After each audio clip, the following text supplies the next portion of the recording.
Okay, was there a probate already open for this, or It was not a at it all? was a joint estate. The last thing my because of are you still there? No.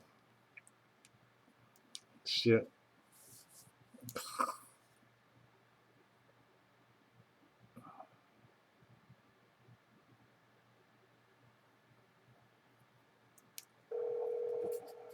Will be recorded for quality assurance.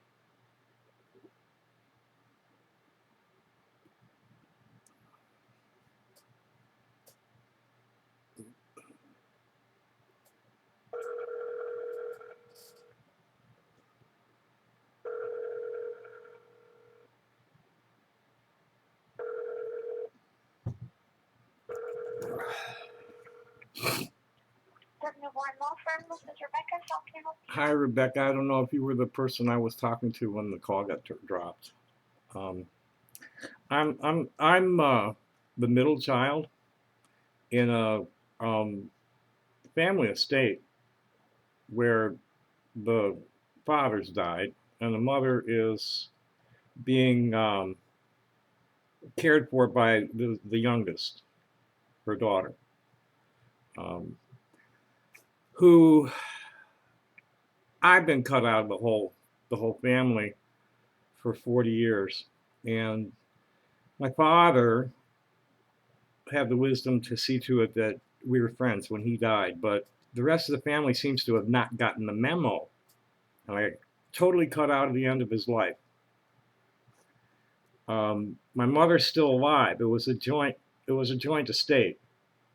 I'm waiting for a call from the estate lawyer, and I'm looking for representation for myself. There's millions of dollars here that are being like, you know, I'm he only left about $300,000 in cash and some artwork. Everything else got given to my brother and sister over the years, and I'm demanding an audit from the attorney this morning. And after that, I really don't know what else to do except try to find representation for myself.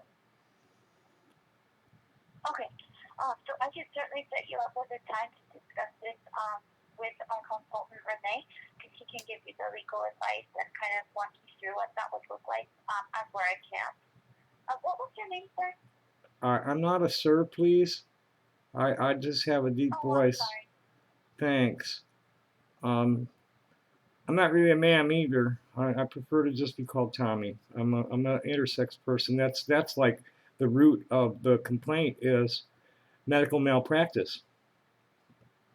When I was an infant, destroyed my life. I'm a hermaphrodite, and they cut on me, and it destroyed my life. And it was his best friend that did it. Excuse me? I'm just apologizing, Tommy. I didn't. Oh no, it's you know, I'm amazed with myself that my spirit never allowed me to get killed or killed anybody. I'm 67 years old, and I'm proud of that, if nothing else. That I was able to survive all this without doing any, without making a fatal mistake that damaged my karma. You know what I mean? Thanks. So as for the estate, I can certainly set you up with a time to discuss with Renee. That would be good, yes. Yeah, yeah. The earlier the better, actually. Okay, so the only thing he has open tomorrow is at 2 p.m. But if you'd like to do morning, you will say morning at 10. Say again? So the only thing open for tomorrow is at 2 p.m. Right. But I can do a Wednesday at 10 if you prefer a morning. Yeah.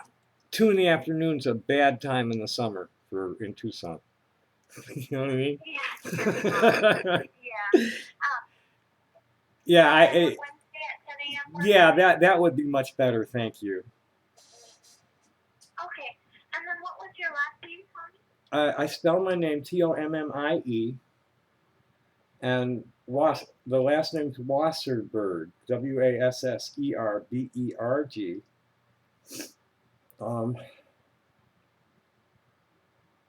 And okay, would she be contacting me, or do I need to call her? Renee, he will be contacting you. Okay. Do you have a good phone number for that? I do. And I'd also give you an email address where that's my because my phone, very often my phone turns its own ringer off, and I don't pay much attention to the phone. And so I don't even see it buzzing. So the email, if I'm not answering the phone, the email you can send me you can make a VoIP call to the email CTOMEEZ0013 at Gmail. I'm going to repeat it back to you just to make sure I have that correctly. I have it as CG. No, error. C T Tango. O Oscar. M Mike. Echo Zebra 0013. CTOMEEZ 0013. I have all these old. Yeah, I have all these. I don't know if you can even change the address name. I've had that. I've had that email address for God, at least. Oh, it's going on 20 years. That's one of my first ones. So my earliest. Yeah, my Yahoo I've had since 1999. Oh, wow. That's good, though. They've worked for that long. Right, but today the all three of my main ones. I have a business, newsletter. The one I gave you is I have a private personal account and a public personal account, and then I've got a secret account. And all three. Why I'm a gonzo journalist, and I need the security. I get death threats all day long. And yeah, there's enough said, right? But all three names are a mouthful and difficult to spell today. So I really need to find out if I can change them to something that's easier to say and pick up and write down. You get where I'm coming from? They're all, they're all. Well, no, that's a problem because then you have to migrate all your old contacts to it. I want to do something simple, just edit and and change the name. Okay. Do you need anything else from me? I'm starting to ramble. I'm like in like I'm on. You know about the difference between crazy and insane? I don't think you're either.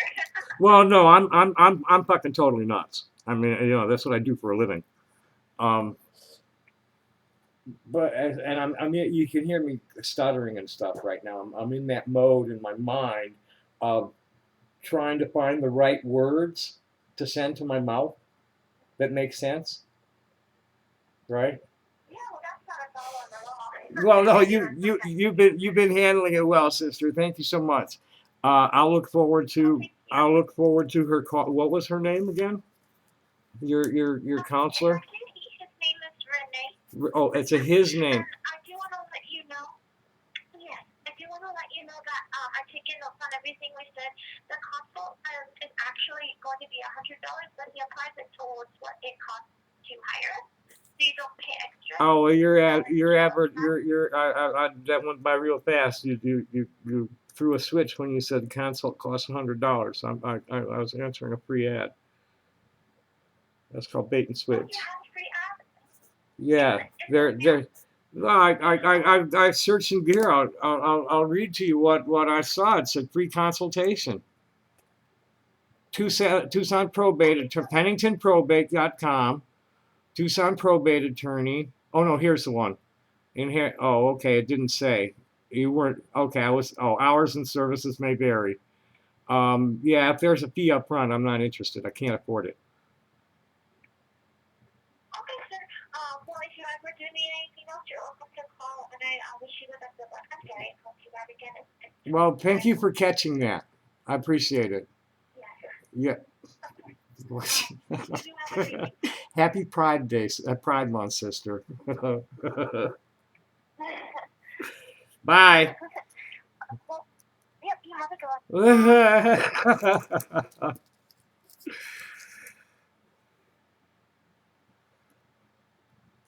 one. Okay, that's the sponsored ads. Now let's call. Now let's call some law offices. Actually, what I should do is like call the Jewish Family Service.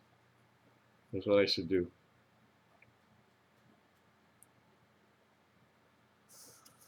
And not chase around after attorneys. Talk to the social service agency and have them connect me to an attorney. And if they can't, Pima County on the Aging. I've been cheated out of my inheritance. My father cheated the government, and distributed his estate to his children other than me. And then after we had made peace, his children failed to get the memo. To put the story as simple as possible, that's it in a nutshell. I got cut on by his best friend, abused as a young child by his friend inspecting his work every time we saw him, which was often. Doped up, kidnapped constantly because I was behaving inappropriately and nobody could get me to obey. This is why I was called Crazy Tommy. You know, I'm happy to like go along with somebody if they ask me politely. I don't take orders ever unless you're paying up front.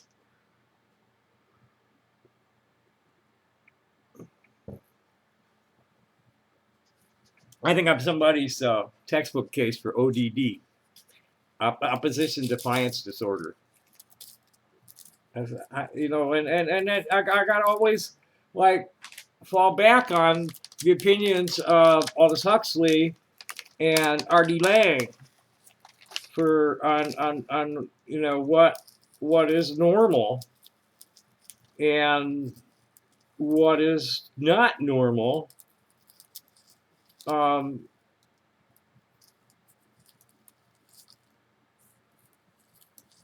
And I'm sorry, but authoritarian and imperialist society, there ain't nothing normal about it that I want to be like accepting into my life. You know, it's all about consent. It's all about imposing your will on somebody else without their consent. I just don't. I'm not gonna go there. You know, thank you, Uncle Scam, for like paying my rent and shit and feeding me. And I can hustle up what I need to live, and I've lived this way for 35 years now, and I'm comfortable. I'm content. I have a lot of other misfit friends all over the world, and I've got a really dynamic audience building.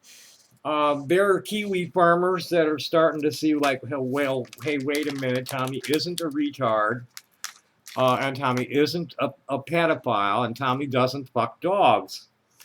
And once that, that's the glue that holds together the misinformation about me is this pedophile dog fucker. Oh yeah, you're a confirmed pedophile dog fucker. You need to die. This is the South Park. These little fucking cartoon characters that talk fast and won't read more than 2 lines. None.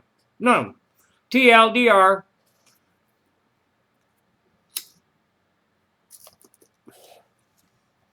So I haven't even looked at the morning stupid this morning. I was I was just finishing to compose a good morning Facebook, which I think I'm gonna I think I'm gonna post it from yeah, that's what we're gonna do. We're gonna post our good morning Facebook from into we're gonna share it. Share it from with a pic with this video. Yes. All right, that's what we're gonna do. Um, yeah, we'll read the morning stupid and then post. Good idea. Thank you, God, or me. Um, I think that that one voice in your head that you can always trust. I think that's yourself talking, protecting you from the future, um, or your kid protecting you from the future. One or the other. It's either you personally or your child protecting you from the future. That's the one voice that you can always trust. Everything else is like. Well, they taught me when I was young that don't even listen to anything that doesn't come with a face.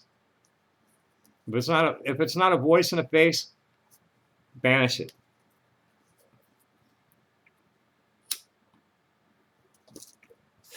And it's all radio frequency. Our brains are radio transmitters.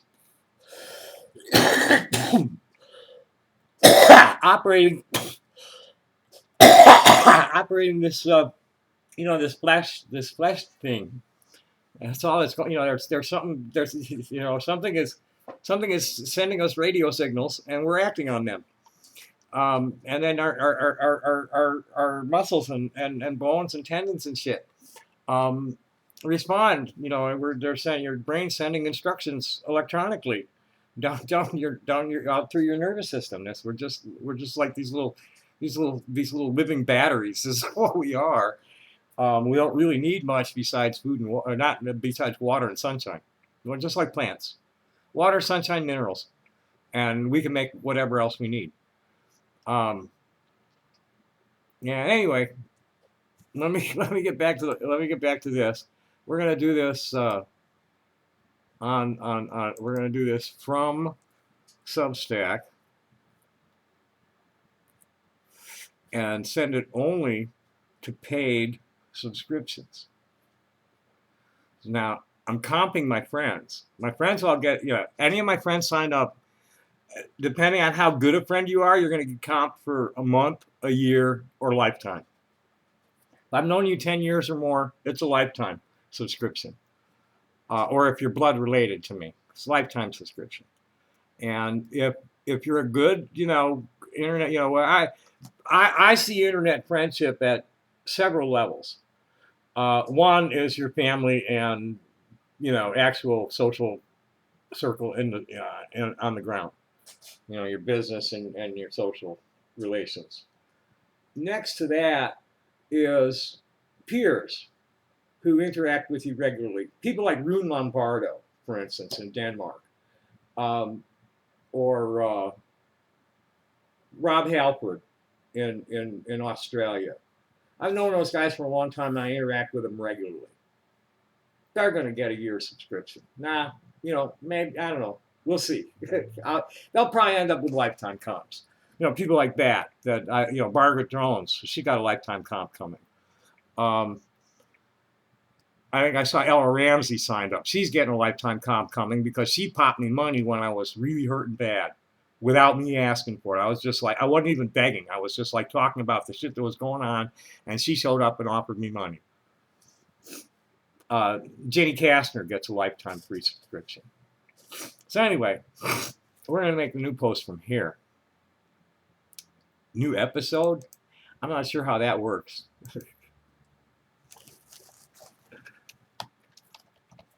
So let me copy that in here, what I wrote already.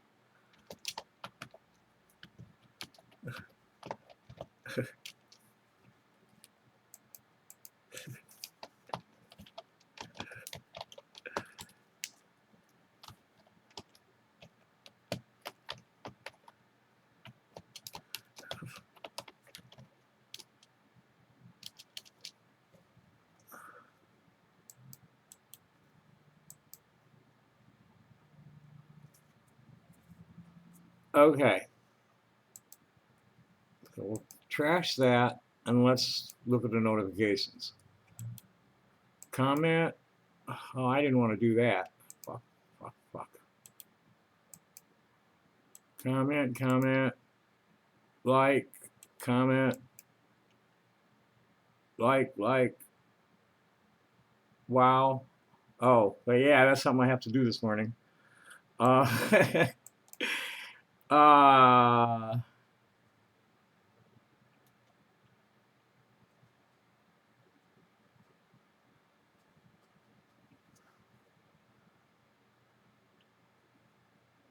comments from Caitlin Jones at the General Pop. Here's a comment for me. Friend request from a cat fisherman. Jeff Kenneth Strom. That's today's OK Stupid. Sandy and Davia 7 hours ago. Okay, that's all we got. So I had closed almost everything down that I wasn't using. And I now have, what I do is I when I get to my desk in the morning, I pop the notifications and just open up anything in a new tab that I need to respond to. So right now I have 3, 6, 7, 7 Facebook tabs, 2 Substack tabs. This is interesting. Something I'm wanting to get in the middle of. She hasn't responded to me. Janice Aronofsky, who is a freelance journalist, you know, retired librarian. Okay, and so this and she's like doing, you know, gardening and stuff, kind of postings. I don't know. And so this is from May 27th. Here's her blurb. I'm a freelance writer who loves animals and making people laugh or smile. I write the blog, The Dysfunctional Family, on Facebook, and am on Humor Outcast. So here she's a humorist, right? And a retired librarian, so probably real square, and a boomer. And so and she's a writer that's, you know, trying to paint a picture on her page, which these fucking cartoon characters from, you know, South Park dropouts, and they won't read it. They, you know, as soon as she opens with, it's called Still on Strike. It's like, no, I'm not the best writer on Medium, and they're off the page right there. But then neither are many of the bonus winners. I think it's disgusting that they got rewarded just because they found a way to attract a lot of followers. How did they do it? I don't know. It's not just because of their writing. Good writing does not make it here on Medium. Well, cheating a lot helps. You know, getting your friends to you know, make a whole mess of sock puppets and just jack up, you know, give you 50 claps at a time and have all your friends fake, you know, just. That's how they do the DDoS attacks. You know, they just get a bunch of fucking kids to start flooding it. So like, you know, those writers are getting their kids, their script kiddies, to jerk up the ratings on them for them. And anybody, you know, boomers who don't have that kind of support end up writing this kind of shit or suing. Maybe they arranged a contract in blood. Oh, here. How do they do it? I don't know. It's not just because of their writing. Good writing does not make it here on Medium. Maybe they arranged a contract in blood. If you love me, I'll like you. Well, that's exactly, no, it's just their friends fucking, you know, hacking. Something like that. I wouldn't trust anything that goes on in Medium. Don't trust anything that's going on anywhere. I'm totally like real leery of Substack when they've got it rigged so you can't even find their fucking snail mail address. The only way you can get them, you know, I mean, are there any humans, or am I just like doing business with bots here?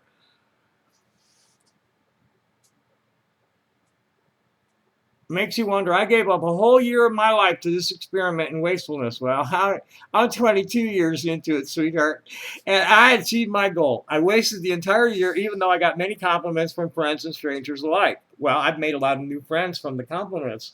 Or yeah, that's the only thing that's really worth. I mean, there's two things. There are two things that make standing up to the trolls worthwhile. One is the actual readers that they drive to you. Anybody who's reading and actually thinking about what they're reading is going to go, oh, this person's targeted for a reason. And they're going to want to know what the reason is.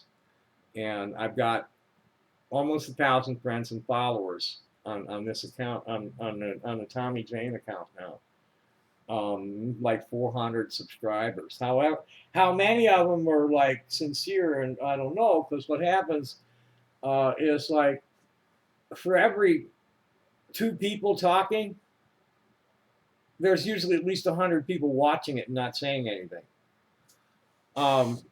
So like that's who I'm playing to. I'm, you know, when I blow it, I'm when I'm blowing my core, when I'm doing a Tom thing on somebody, I'm thinking real hard about who's reading it, not the idiot I'm talking to. That's something they don't understand either, because I'm really talking to the people that come read it later. My allegiance to Medium is petering out. I do not like you. You do not have me by the balls. If I had balls, that was the best line in the whole thing. Boomer librarian geeks and nerds rule. This is, you know, we're gonna save the world because of our nerdiness. We can laugh at ourselves. We don't hate you. We just don't like you. That's the thing. You know, I was talking with Randy Olson yesterday, formerly known as Monkey Girl. And you know, she's like, wow, I didn't realize how far back, you know, I just didn't realize how far back we went until I started, you know, bringing up things that mutual friends and experiences. It was a long time ago. It was 2009, 2008.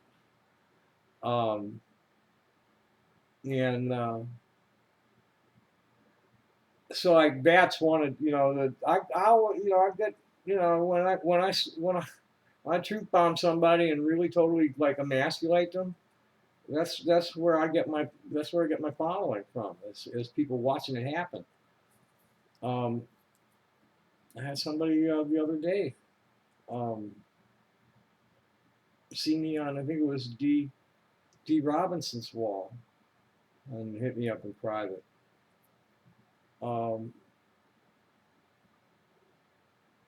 The other thing that makes enduring the abuse that trolls heap on you is they share shit that you ain't going to see on Facebook or Twitter. And they say things that you're not going to see on Facebook or Twitter. You know, it's that fair and balanced reporting stuff. I don't, you know, I'm the monkey in the middle of the road. I always have been. It's like, hey man, that's all about, that don't feel good. It's not fun. Let's figure something out. That's where I'm coming from. You know, Ronnie Reagan was a great communicator. I'm trying to be remembered as a great compromiser. It's like, you know, like Rodney King, kind of like him.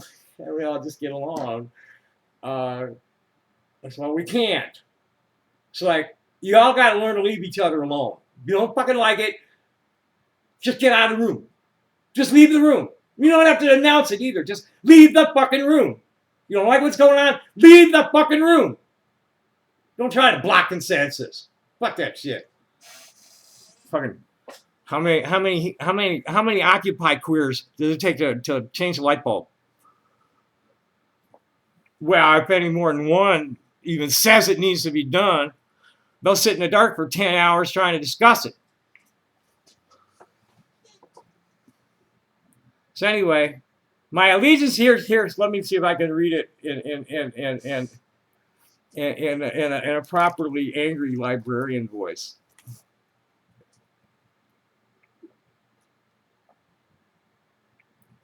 My allegiance to a medium is petering out. I do not like you.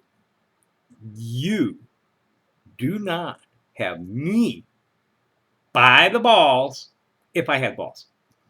And I feel sorry for anyone like me who decided to vote one whole year of their life to medium. Big mistake. Big mistake. I repeat, Big mistake! Thank you.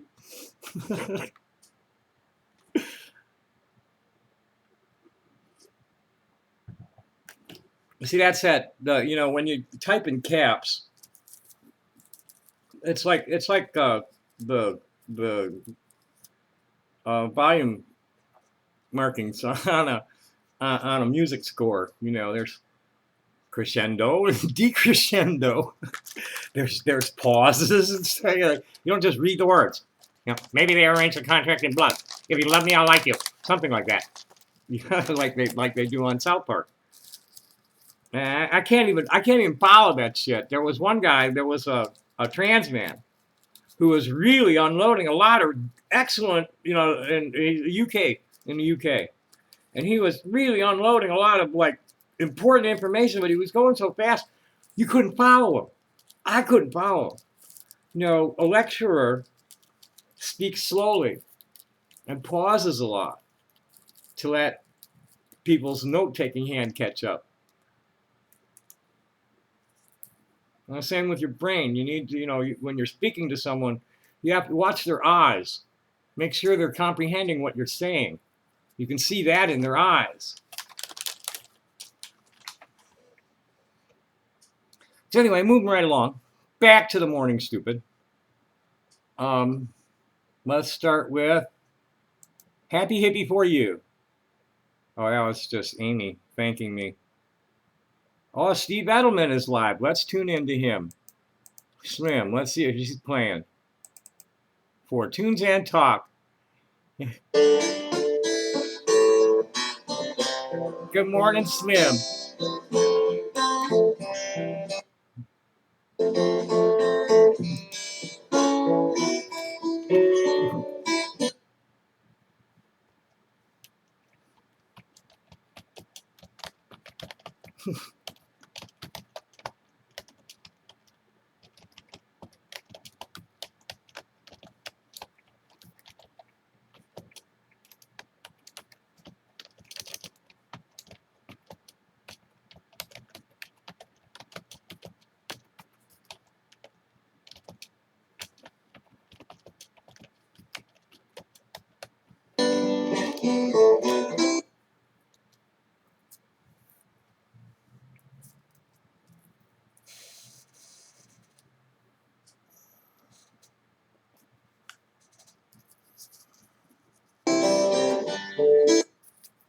Okay.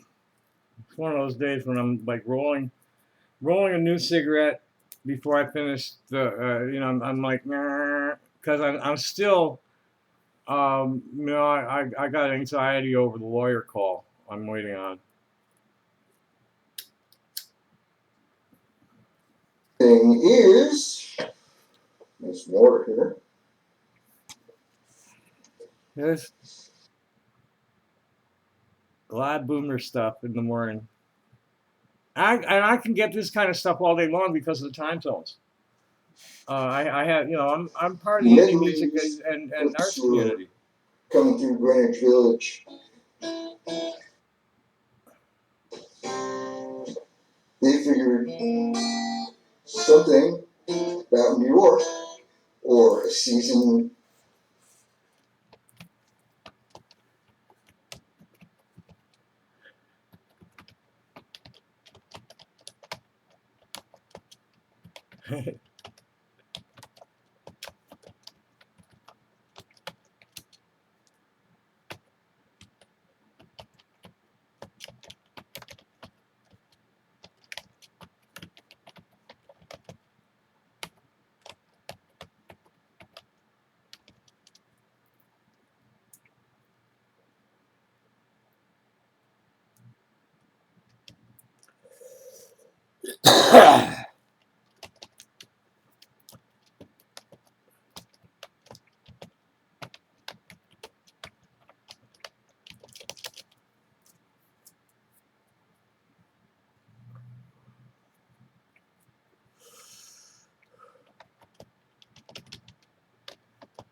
something along that line. Dollar set plus basket, and you got one drink. Woo-hoo.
Anything I can do to squeeze?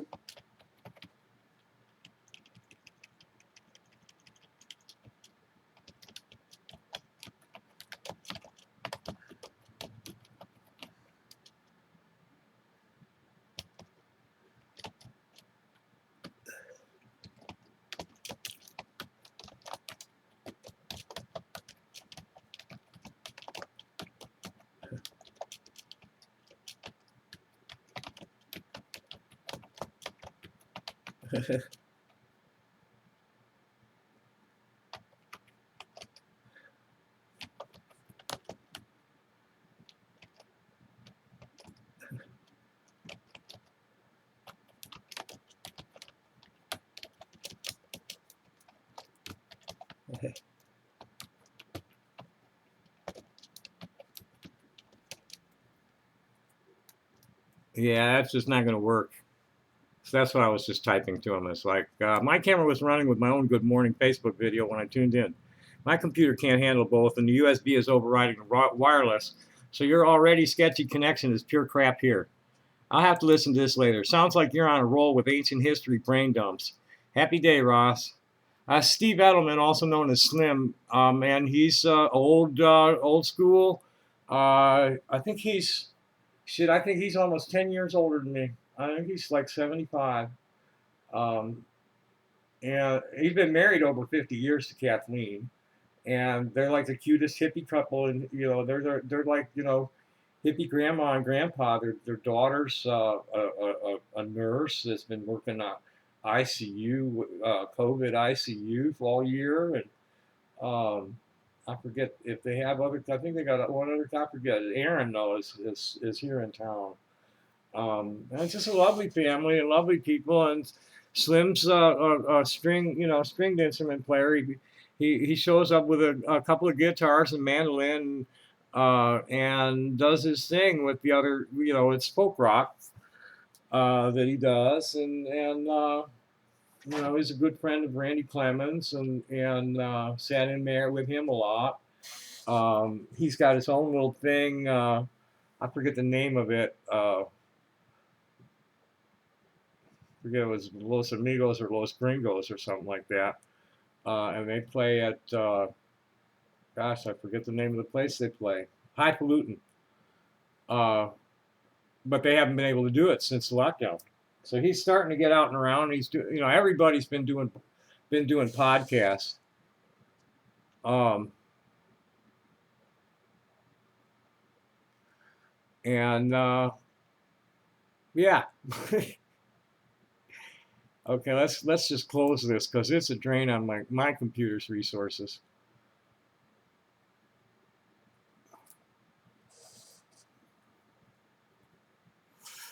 Okay, so back to Happy Hippie. Oh, this is cool from yesterday. Amy Hickman, aka Grasshopper, who is up north of Green Bay, is an old school Deadhead sister, Rainbow Deadhead sister, who's she's an artist, and she's making things. She's flat art mostly. and acrylic pour, and and then doing things to it, like what's her name here in town?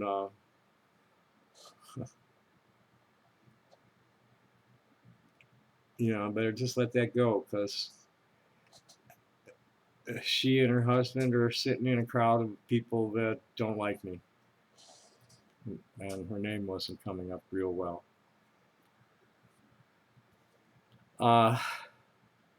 They're nice enough people, but they're squares. They're hanging out with the wrong hippies. So anyway, Amy posted this picture of a headstone of Spanx. Arthur Spanx, his wife, Catherine. He died 1860 to 1919. I guess they were buried together. So it's Arthur Spanx's wife, Catherine, from 1860 to 1919. It's kind of like, okay. So my response was, I'll bet they were loads of fun at parties. I have a lot of friends. I mean, like, some of my closest friends are into rough sex. Okay? I'm not at all. Ever. I wasn't ever. I mean, I never treated a woman roughly, except one who had it coming.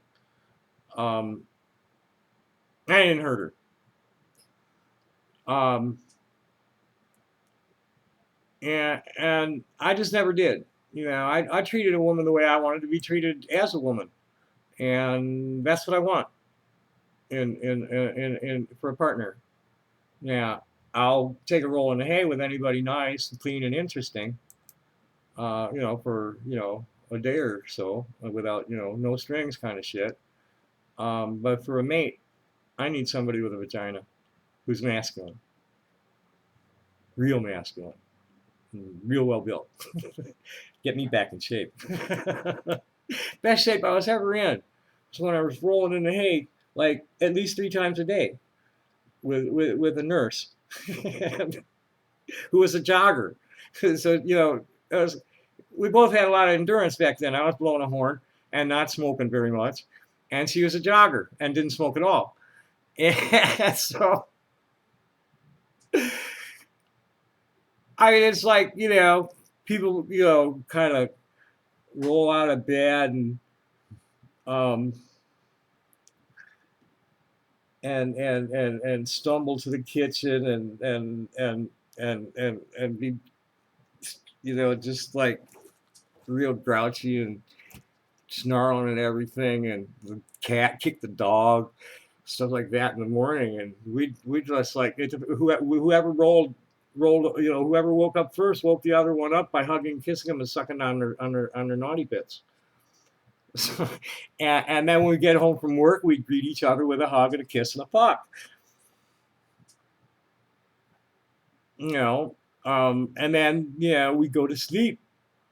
After we got off on each other, and we didn't hardly get out of bed on the weekends, except to go eat.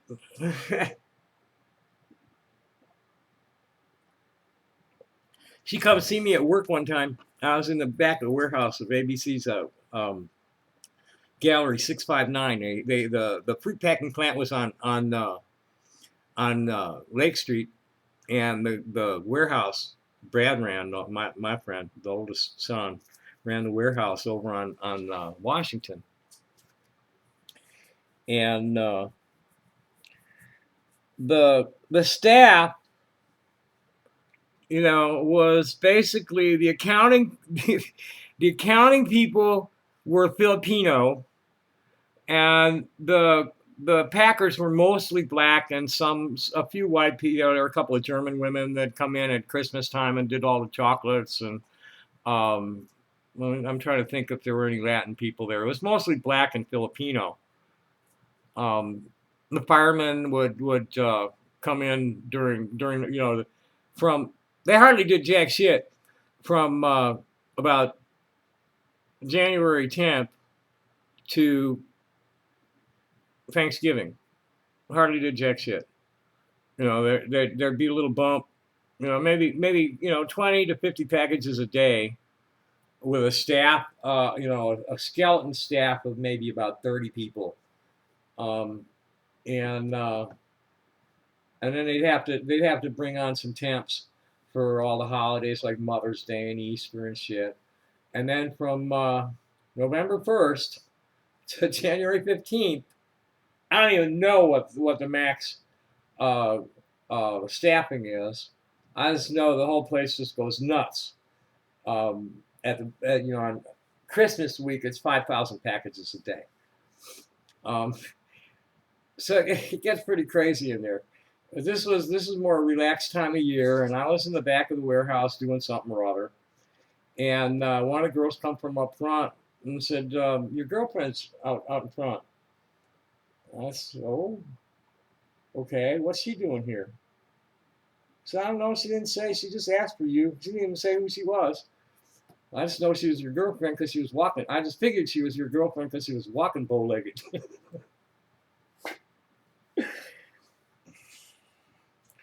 They, you know, when they cut on me, I don't talk about this much. I really don't. And this is why I have to go. I have to put this kind of stuff on, you know, pay-per-view only for enemies. You know, I'll count my friends the paid subscriptions because they're what makes it they're what makes it worthwhile going on. They're the people that made sure I got here and didn't let me die. Or I never wanted to kill myself, but I was in a position to just let myself die a couple of times, and people wouldn't let me. You know, nobody loves me the way I really want to be loved, but people love me a lot and remind me of that all day long, every day. I don't have to go looking for attention. It comes to me. I have to go looking for trouble, you dumbass motherfucker.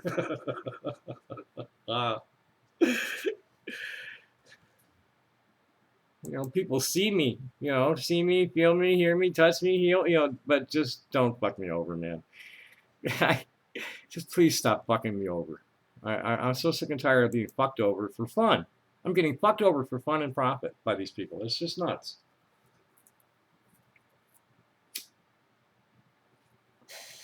They take everything I say out of context, make up plenty of shit of their own. I'm sick of this. I'm totally sick of it because I can't get an attorney. Yeah, no, we don't want to keep that.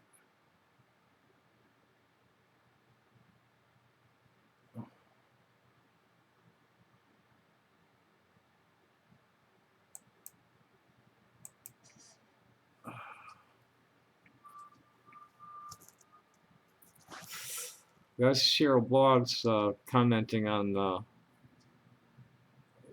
something from last night. There was a youngster at the show who was coming around trying to trade kind of medium to high-end specimens for, you know, use medium to high-end specimens for cash. And there aren't many people who will do that unless the specimens are really, really good.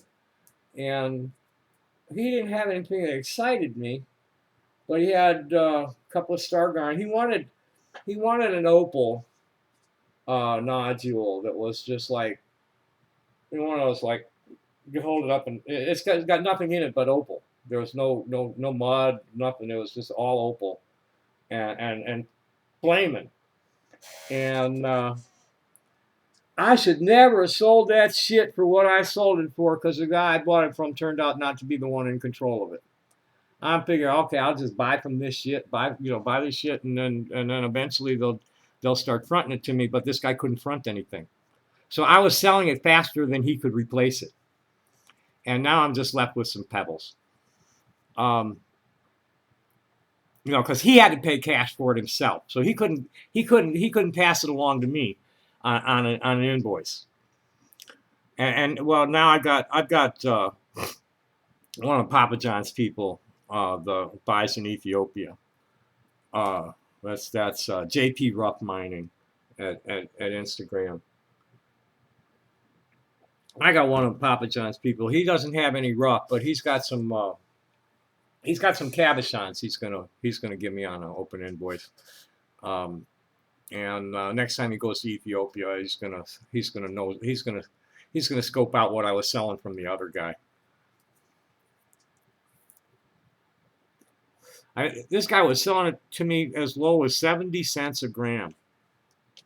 And I was flipping it at $2 and not always getting $2 on the bigger pieces. But I never got less than $1.50, so it's okay, that's fine. I got nothing in it but, a couple of days of it sitting on my table and what it cost. But it sold faster, and then the guy turned out to be useless. So now I got to wait on Frankie to come up with something. I don't think he's going to Ethiopia for another couple until the other side of the summer, because he's dealing with a production here over the summer. I'm not sure when he said he was going back to Ethiopia, but I'll definitely have that stuff on my table by next year. It's just beautiful. It doesn't cut well at all. You have to stabilize it to cut it, or work real slow and pray. I've never been able to come up with anything bigger than 6 carats from, chunks as big as 50. I've worked on, I've had, maybe 25-gram chunks that just fall apart, and I can't get anything finished that's bigger than 6 carats. But boy, is that shit beautiful. It's just fucking gorgeous. So it makes really good, cabinet specimens. Cici Machado. She's doing the same thing I am. She's got something on Instagram called Collector Series. She's doing the same thing I am, except that instead of buying bulk and cherry picking the barrels, I don't know who she's getting it from. I don't recognize these things at all. It's like, where the fuck did you get that? And for that price? Because she's selling most of the stuff for. She's selling stuff for $50 to $300 that I see that would have cost me $50 to $300 from the dealers where I know to get it. So I want to know what's going on with that. She hasn't given it up yet. We just got, we've just been talking about technique. There's it's a very friendly industry, but 2 things you don't tell is like where the stone came out of the ground or who you bought it from. There's 2 things you don't give up. But anything else about the stone, people happily exchange, which makes it a lot of fun to deal in them. So anyway, this was somebody responding. I love garnets. Besides being my birthstone, it's never treated, which is true. You don't need to. It's very hard, so it doesn't fall apart. You don't need to treat it to cut. And anything that ain't worth cutting for a gemstone grinds down for sandpaper. So they don't cut anything. They don't cut junk usually. They'll sell junky crystals cheap. And I've cut those, and they don't, they're just funky ass cabochons that, sell for about 50 cents a piece. So it's not worth my while to cut it. But I do sell, I can mount the low grade crystals easily and sell those for $5 to $20 when I can buy a parcel of them, half-pound parcel for $20, which is what I do. Cici is cherry picking individual specimens, getting the best price you can by buying a whole mess of, she's buying one at a time, 1 or 3 or 5, whatever she can afford, and making making the job, what you're looking at in most places is what you call wholesale to the public price, which is keystoned over average retail. So say a stone costs $5 normally in a mid-range store. You're just your average rock shop. You're selling a stone for $5. At the show, that stone is going to be shown to you for $2.50. Or no, it's going to be it's going to be shown at the show for $2.50, to where a small dealer can buy it, double the price, and sell it. But the big dealer is going to come in and meet a minimum. They're going to have a discount structure. So like a certain minimum, which is usually at least $50 and more like $150. Especially with high-grade specimens, it's usually more like $300 to $500. They don't even want to talk to you about wholesale until you buy a certain amount, because that's a wholesale to the public price, right? You want job lot pricing. You want bulk pricing. You know, you don't want to just like, you know, take a few of this, few of that, few of that, few of that, and for your retail store. That's like, no, you're not getting anything off of what I'm already selling it for. But if you're spending $500, I'll give you Keystone. So now he's buying that $5 rock in bulk for $1.25. That's what I do, is, you know, buy a big bunch of stuff, and get them to Keystone their marked price there. You know, I'll get into the barrels where they're selling the shit for $10 a pound, and pull out $100 crystals. All of my emeralds are like that. That shit's $25 a pound, but there isn't there's not a little crystal I pulled out that I'll sell for less than $5, and there's not a specimen that I need to sell for less than 20. And there's a bunch of them that I'm going to carve. There's one that's going to carve into a skull. I'll get $300 for it.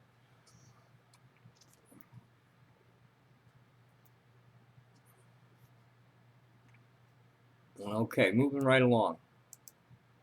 So I don't need to go to these idiots for attention. And here's this is me and my friends. This is the, you know, it's like, hey, extroverts are suffering with isolation, but I'm basically feral now. If I have to be around people again, they'll need to lure me with treats. Well, yeah, it's like, I don't want your attention if it's not going to be kind. What do I need that for?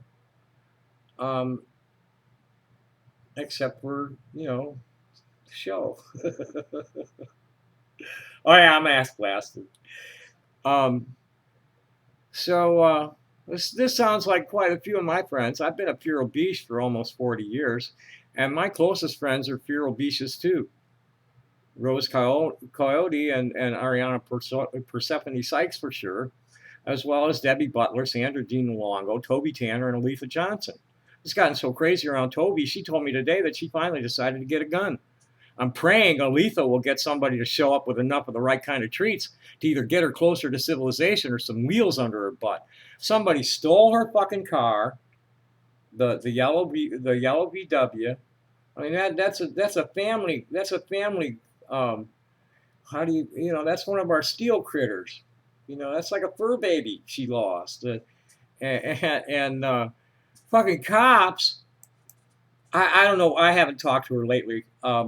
She can't get it back. The cops won't go and seize it. I don't know why.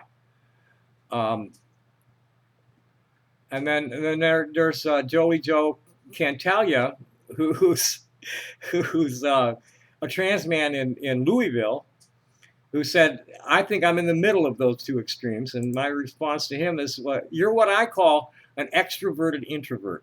You like crowds, but on your terms, and jealously guard your solitude. Not quite all the way feral. And Toby's like, me too, and posted a picture of a lioness blinking.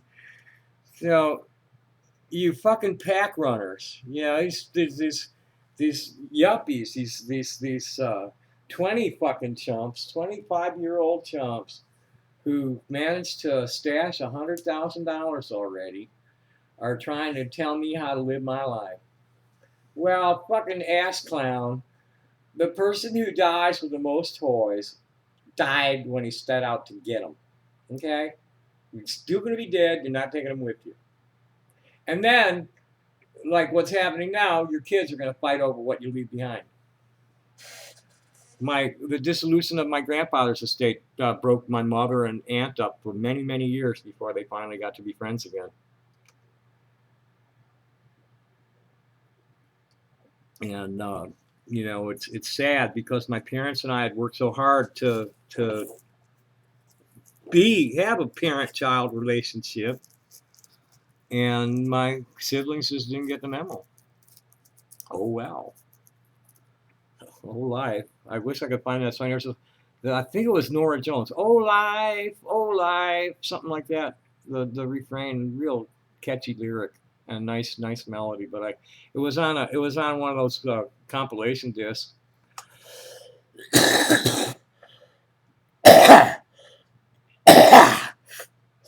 I found it in the trash. I was never able to find the thing online.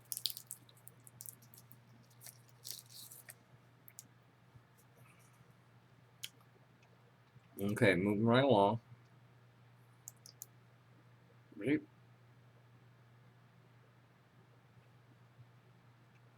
Okay. This one is I'll read the whole thing because that's what I need to be doing is read my writing like Caitlin's doing. And Caitlin's got her husband to do it for her, which is really good for her. Because he knows he knows what was on her mind and is reading it so that, you can understand. So this was last night when my first post actually it was my third post by the time I got it finished. I'd already responded to somebody, talked to somebody else. Like that, the Garnet post was the first one because Rafika and I were talking in the chatter about her coming tomorrow or Wednesday after she gets paid, which will probably turn out to be Thursday morning because she works nights. Unless she's off Wednesday night and just goes in to pick up her check. And we were talking about this garnet ring and that I'd taken in trade. And when I looked it up to see what I needed to ask for it, I'm seeing like shabby stones that they're getting $4 and $5 a carat for, smaller stones, and big stones that are selling for like $3,000 to $5,000. I'm like, oh, I can't sell you that stone until I get it appraised. So that's one thing I need to do on the phone is find somebody who can all I need to do is verify if it's really a rhodolite. Just verify what species of garnet it is, and I'm good to go from there. Just to confirm what I'm thinking I'm looking at. So I need to call around this morning and do that. I'll do that first when it's already afternoon, and the lawyer hasn't called. And I don't want to call him. I was told he would call me. I'm not going to chase these fuckers. I'm going to find my own lawyer and have the lawyer chase them. Okay, I missed a call. My fucking phone turns off the ringer all by itself. And I wasn't even touching it. That really pisses me off when it does that.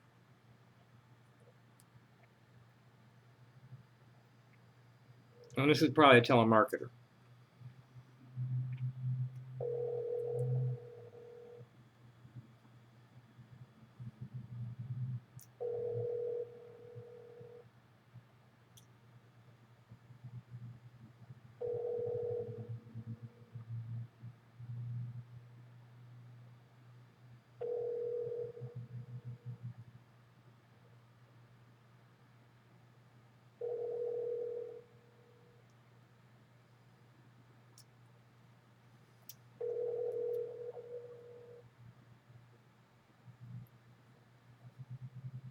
Whoever it is isn't answering, and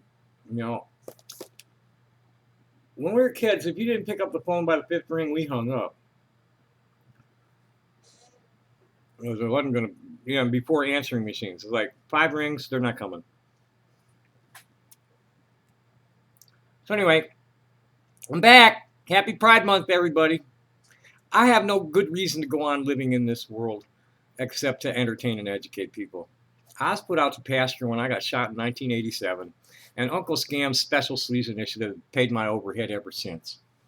I just have to earn my fun tickets and enough to cover household consumables like toilet paper, soaps, and such. Real thing, I need, what I really need to do is stop suppressing my drawl. Tommy drawls.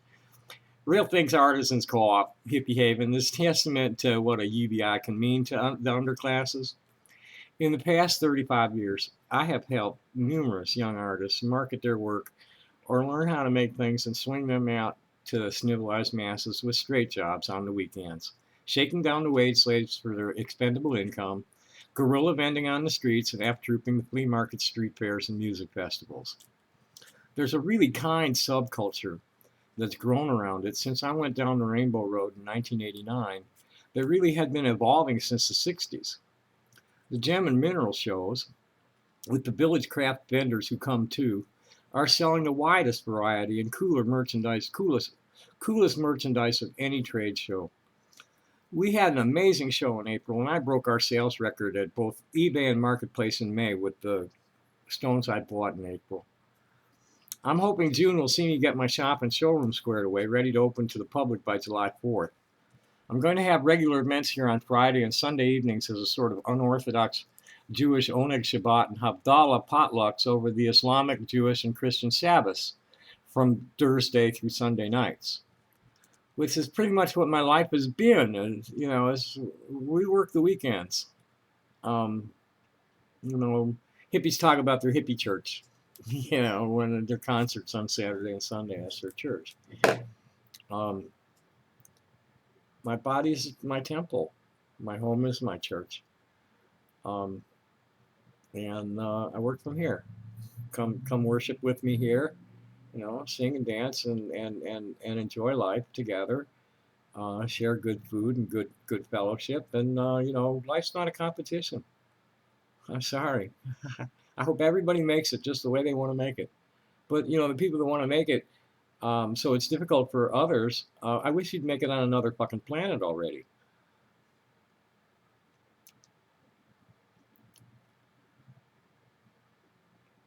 I don't know anything about the Muslim Sabbath, but some of my closest friends and best customers are Muslim, so I'm sure they'll be able to give me some tips. I don't think Chief is going to get his act together, which he didn't.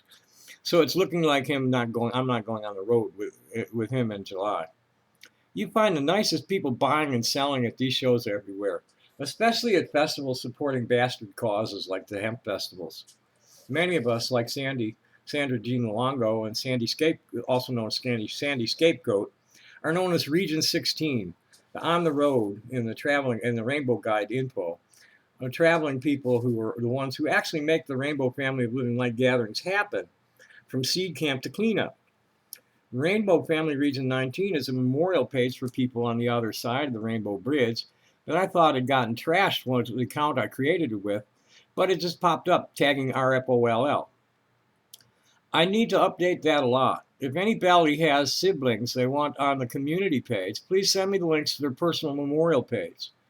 Rainbow Family Transistors is a network of cis and trans rainbow women serving to help baby trans people and their families get connected to community, healthcare, and social services, helping them relocate if necessary. If I remember correctly, Sandy's been out in it since the mid-90s, but we never met until we ran into each other here, which is her winter base. She stays with Garland Saunders when she's here. Her mom is in Colorado, but she grew up in upstate New York and totally hates snow now. She has those 3 main bases and Diddy Bops all over. You never know where she's going to pop up next unless you follow her closely and saw the announcement. When I was on the road, I ran a triangle with a funky hypotenuse from here to upstate New York, usually through Chicago, but I went through Memphis and up through the Appalachians a few times, and once didn't turn north until New Orleans. That was a wild trip I'll tell about eventually. I had an Alice's Restaurant sort of encounter with the Rangers and a sheriff in the Mississippi State Park while I was decompressing from guerrilla vending in the French Quarter during Mardi Gras. I don't know. I'm not in that frame of mind to, you know, bring that trip back. That was really. I was right after Katrina, I think, or something down there. What the hell was I down? What was the? Yeah, it was Katrina. What year was Katrina? Whatever the fuck year. Or no, was it Katrina? I forget. It was in the 90s. Mid 90s. I don't remember what the fuck it was, but New Orleans had been blasted. And maybe I'm mixing two stories up. I swear, I got to that park in the French Quarter while the Rainbow, or was I? Maybe I was just reporting on it. I'm seeing it as if I was really there. I don't know. I don't remember. But I have to. I have to sit down, because the Rainbow was the first in. All we had 2 or 3 kitchens in down there before FEMA even got set up. After Katrina, that was I know during Katrina I rode that storm from my desk a lot. We're the Rainbow Emergency Management Assembly, REMA. Fuck you, FEMA. We're REMA. We're more efficient and get the job done. They did a beautiful job up there in New Jersey after that storm, Sandy, I think it was. Up there, they did a really good job up there. Got right in there and set up in the firehouse parking lot.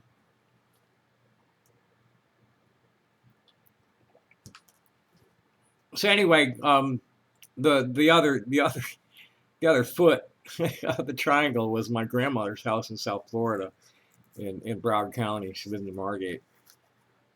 This here is what I consider the only redeeming feature of Facebook. So I had built this around a post of Sandy's where she's at a little lake with Mama that looked just like the pond on my farm, our family farm. So she's up in Vermont, and she's just posted some pictures of Mama. And I think Mama had fetched a stick out of the water because there wasn't a picture of her in the water. There's a picture of her in the boat and snuggling with Sandy, and then there's a picture of her standing by the edge of the water with a stick in her mouth, and the caption just says success, and then she was telling what was going on in the comments with people. But anyway, it's Facebook makes it possible for us crusties to stay together wherever we are. Make plans for meeting, make plans for events. Poor folks can, do this networking thing that yuppies have been doing to keep themselves ahead of the game and keeping up with the Joneses and all. The internet helps us just live our lives and be able to communicate with each other, and then make money. Sandy's living pretty good. With what she's doing.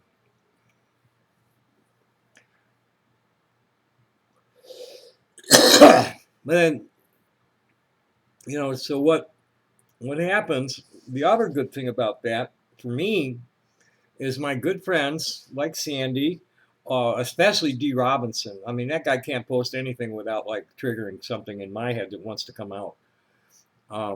All my friends, and there's a method to commenting on somebody's story without hijacking the thread. And here, you open your story with a question and close it with a question. So here's what I said back to Sandy on that. Is water retrieving something new for Mama? So I so miss that part of the country. We had a spring-fed pond on the Allen and Dale farm just like that, full of bluegills, sunfish, and largemouth bass. And Wappingers Falls was just a few miles away. Both will Google up, but there's only a tiny bit about our farm. The falls were totally sweet. The main spill was safe to body surf, and one of the side spills was fun to butt sled, and there were ropes in the trees to swing out into the center pool all around it. In 1963, we went to the World's Fair from the farm, and one day my sister, before we went, decided she was going to slide down the muddy road down to the water. Error. It was covered in poison ivy that got all up her coochie and butt crack. She was miserable the whole time at the fair. She was crying, standing there, and the lines were like, you had to wait at least a half hour to get into every exhibit. And in a line, and she's standing there crying and scratching and scratching her butt and her crotch. So it was real embarrassing for her too, on top of being real painful. It was sad, but moving right along. So I closed with, so where exactly are we in Vermont and with who? And she's with some of her family up in a place called Warren, I think she said. And this is another thing I do that makes my friends happy. Is Rafika is the Muslim best customer. So she's telling me there's nothing for Thursday night that they do, and we could invent something. And I asked her if the calendar ran like the Jews did, from sunset to sunset, or the Gregorian calendar, which runs from midnight to midnight. And then I told her to check out Titi Machado's Instagram. And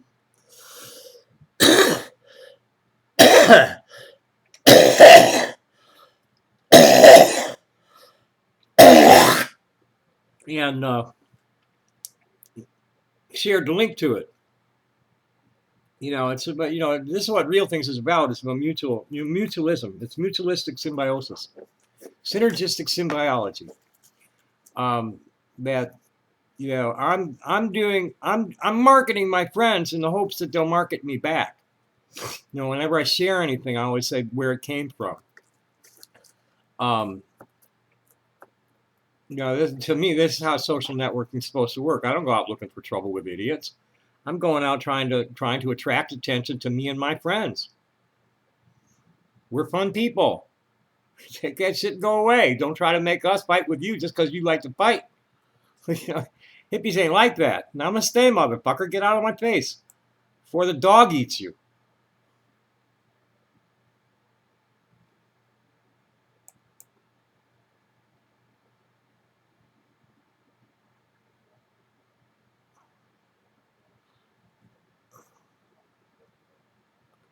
Yeah, and Davia Rafika, I'm not sure what that name is. She goes by the name Davia in person.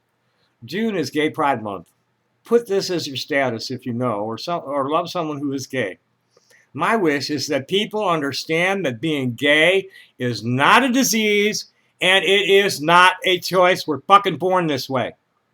People who are gay are not looking for a cure or special rights, but acceptance. Equal rights and to live their truth. Promote love and acceptance. Stop the hate. Proud to say that I'm a gay pride friend and family member. And if you have a problem with me publishing this, then take me off your list of friends. I probably was going to delete you anyway. Love is love. P.S. I will always love my family members no matter what they choose in life. And God bless Debbie Jackson.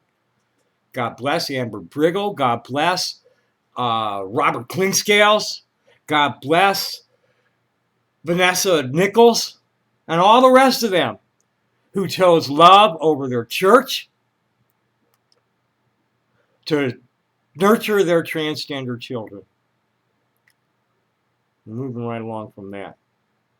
I checked with Davia to see if she had written that herself or if it was an anonymous thing, because when I went to share it, I always cite where it came from.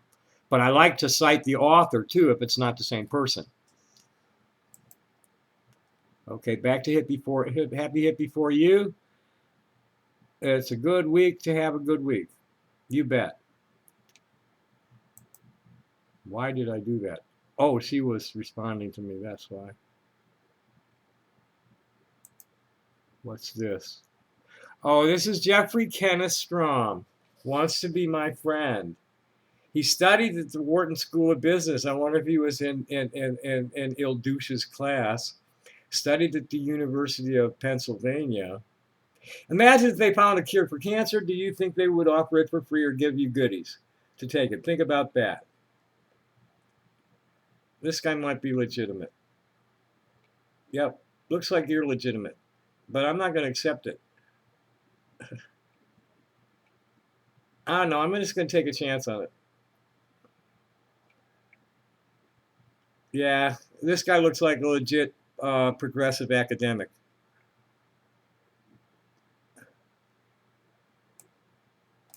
And I'm just going to tell him, I'm going to accept.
Here's what I wrote to him.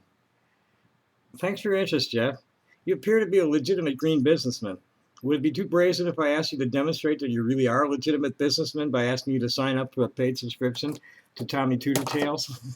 Whatever it was that piqued your interest in me won't be visible to anybody but paid subscribers after July 1st. We'll see how that goes. So I don't have anybody who's actually paying yet. Okay, I got a lot of comps. Now I got Donna.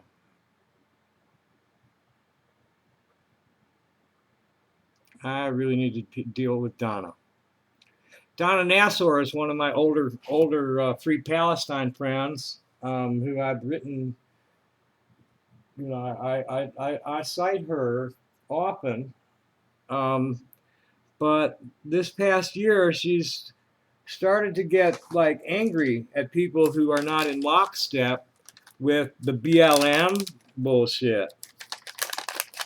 And she went off on me a couple of times, and I called her on it, and then it was like she went off again. You know, I called her on it real, like, you know, submissively, you know, meekly. I called her. She's a very dominant woman. She's an attorney.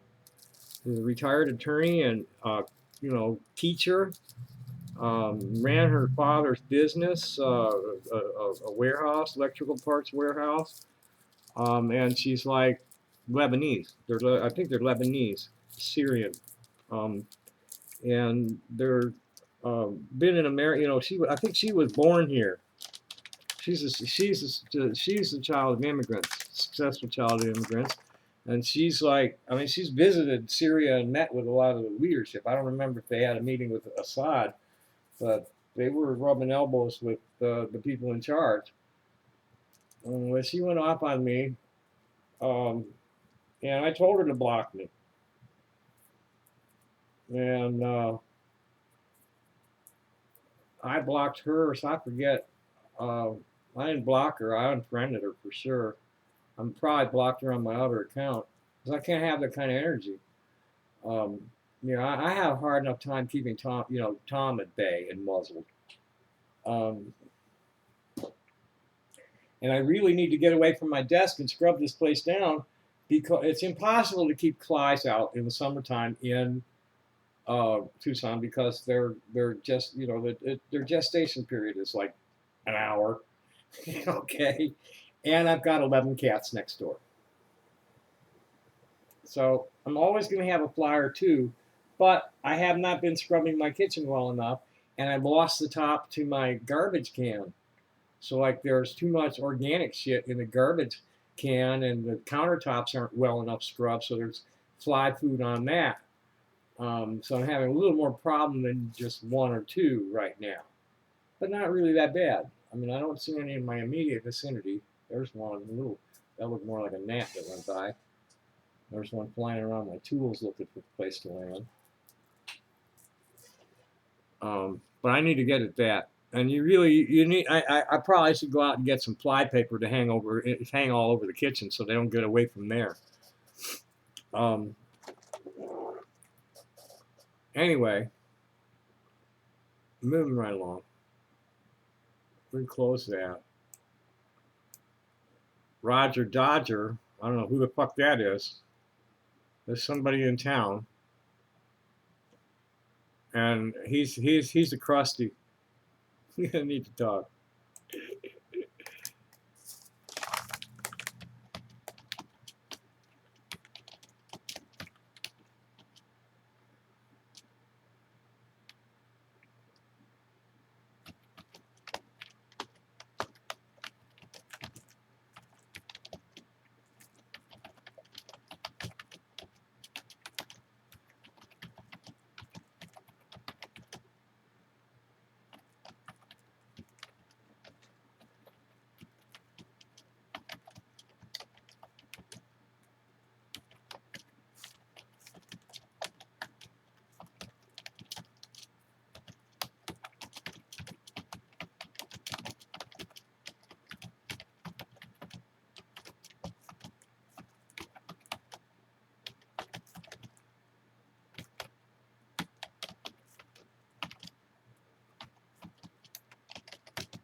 This cat is quite possibly the yard dog I need. He's got a yearling bitch that he's not quite a yearling bitch. I don't know when he posted this. An 8-month-old puppy that's half band doggy, band mutt, half mastiff. Oh, it's a big one. He doesn't have a picture, and he only has 2 friends showing, and I don't recognize either one of them, but one of them is a friend of Richard Knopf's. So Richard is not likely to have a bogus friend, and the dude's name is Cohen, so he's a cousin. And he's in Tucson. Oh, he's living in Dudleyville.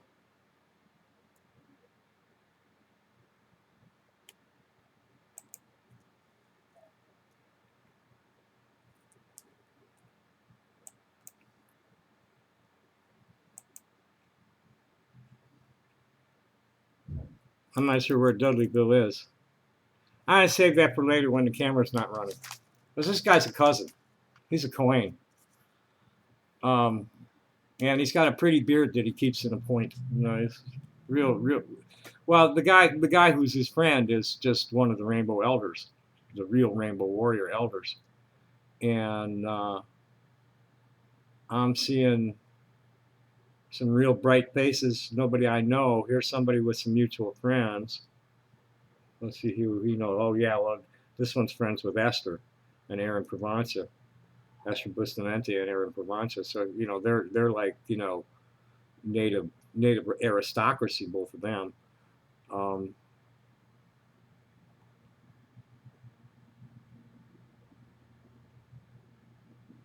he doesn't have a whole lot of friends. You know, the really cool people don't collect friends. Okay, the really cool people are only going to have actual friends in their list. Oh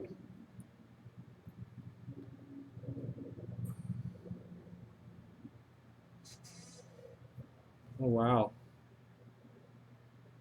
I didn't realize there was a fire here in April. I didn't realize it was so bad that they had to do an airdrop on it.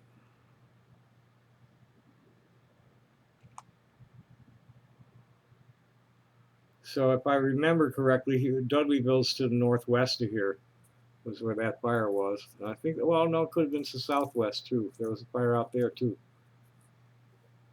Desert's really dry. And there's something they call buffalo grass that's invasive, that gets growing thick, and when it burns, it fucks up the saguaros.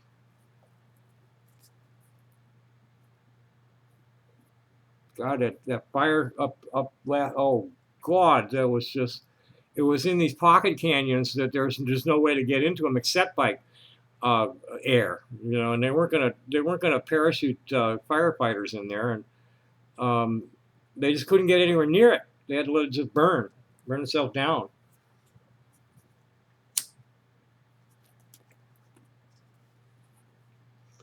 Okay, I think we're done with Facebook for a while, and we're pretty much done with that until I cut off the camera.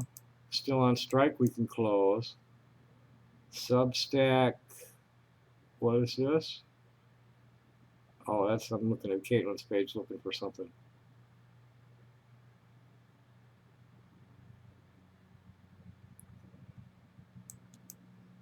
And here we are at the Kiwi Farms for the first time since last night.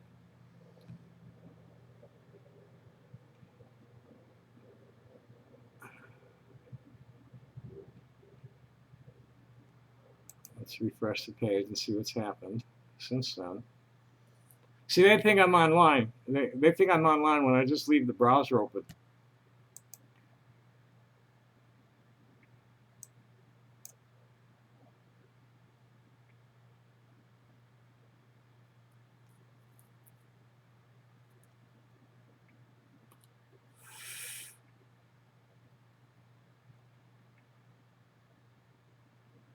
Ah, ha, ha, ha, ha.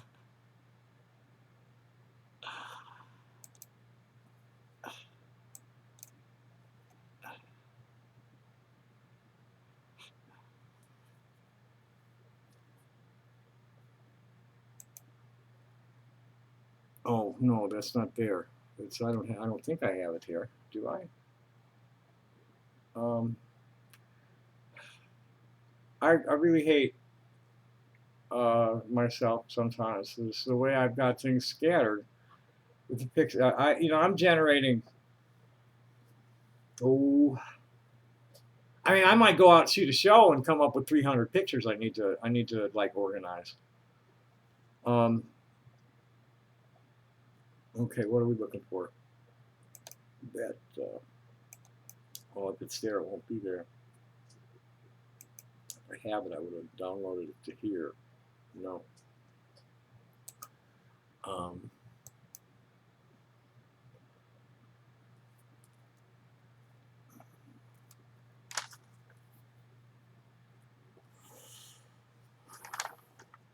It's Imgaflit.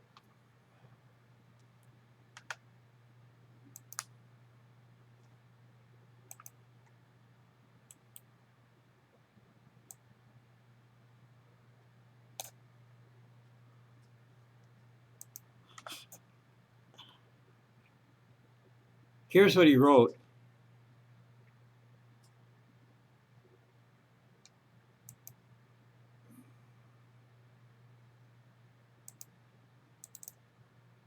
Okay. Here's what he wrote. I usually don't. But in cases where you get an admitted chomo dog fucker who records himself running to snitch to the cops 794 times, where he tries to endear himself to the police by detailing his child molestation, but assuring them that it's okay because he doesn't consider the child molesting a big deal, before complaining about he is the real victim because of how much of a poor gender special faggot he is, and then bragging to the cops about how much drugs he takes. In cases like that, I find myself making an exception for some reason. But I believe in you, Tommy. Next time the police will take you seriously and shut down KF for sure. What you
So I made a meme to blow them off so I didn't have to respond to them at all. That says, keep believing lies, live foolishly, and die stupid. The sooner the better. And but I gave him a little bit. I said, your sincere belief that all that is true is the greatest possible compliment you could possibly pay a performance artist. You pathetic, brainwashed, chicken shit, anonymous, conservative, corporate cartoon character. Jane, you ignorant slut. Thank you so much. May the Lord bless you and keep you far from me. Let's see who else is like showing me their ass this morning. I hate niggers. That's Nigger of the North. And here's Artillery Froth, another cartoon character. What does it do for me? Well, it's a convenient and fun place to make fun of deluded and funny-looking tranny bums who molest dogs. Sometimes they even bring laughs directly to us. Really appreciate your efforts, Thomas. I hope you never get any dignity or leave or something. Well, I won't, but it's going to cost you to see this shit. I'm sorry. I think we'll just keep putting my face in their face every time. Driving fucking bananas.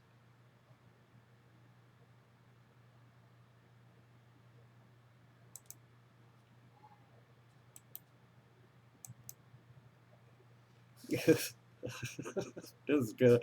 This is gonna piss a bunch of people off. Every single one of them, I'm hitting with this.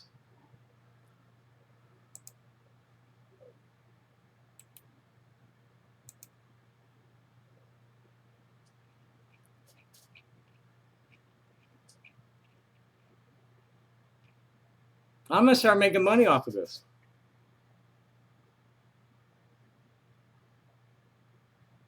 Winner.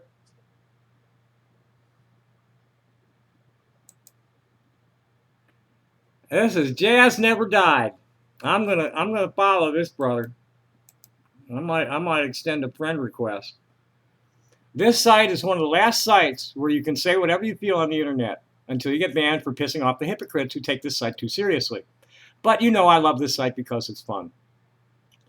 And that's really, you know, when they're not getting up in my face and telling me lies about myself, it is a fun site and very informative. They don't just harass artists. They don't just harass weird artists. You know, there's more to it than that. Those are the assholes that take the site too seriously. The ones that are telling me, "Oh, you got to die. You got to go to jail. We got to hang you." It's like a bunch of fucking South Park kindergartners is how they are acting. They talk fast, and if you don't talk fast enough, you're stupid. Fuck them. And the stupid phones they're connecting on. I don't think I want to deal with any more of that shit. I really don't. I don't want to get into this like head. Well, this is not a good sign.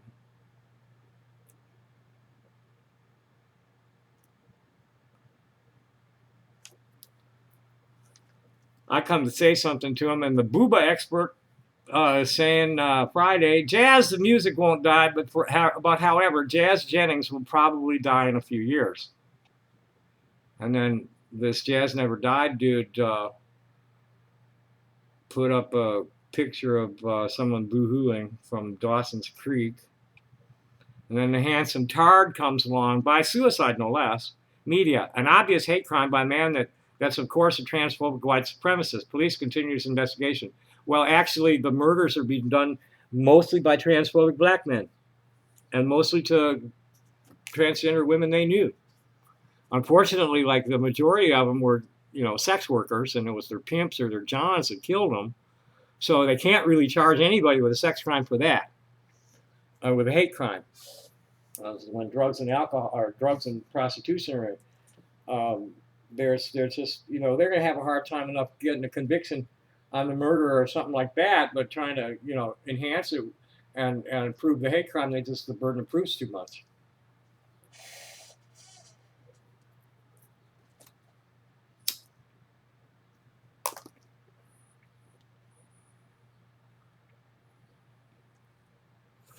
Uh,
okay, this is a young gamer that likes jazz, apparently. That's cool. As long as he's not a total fucking transphobic dickwad. Um, I'll just follow him for now.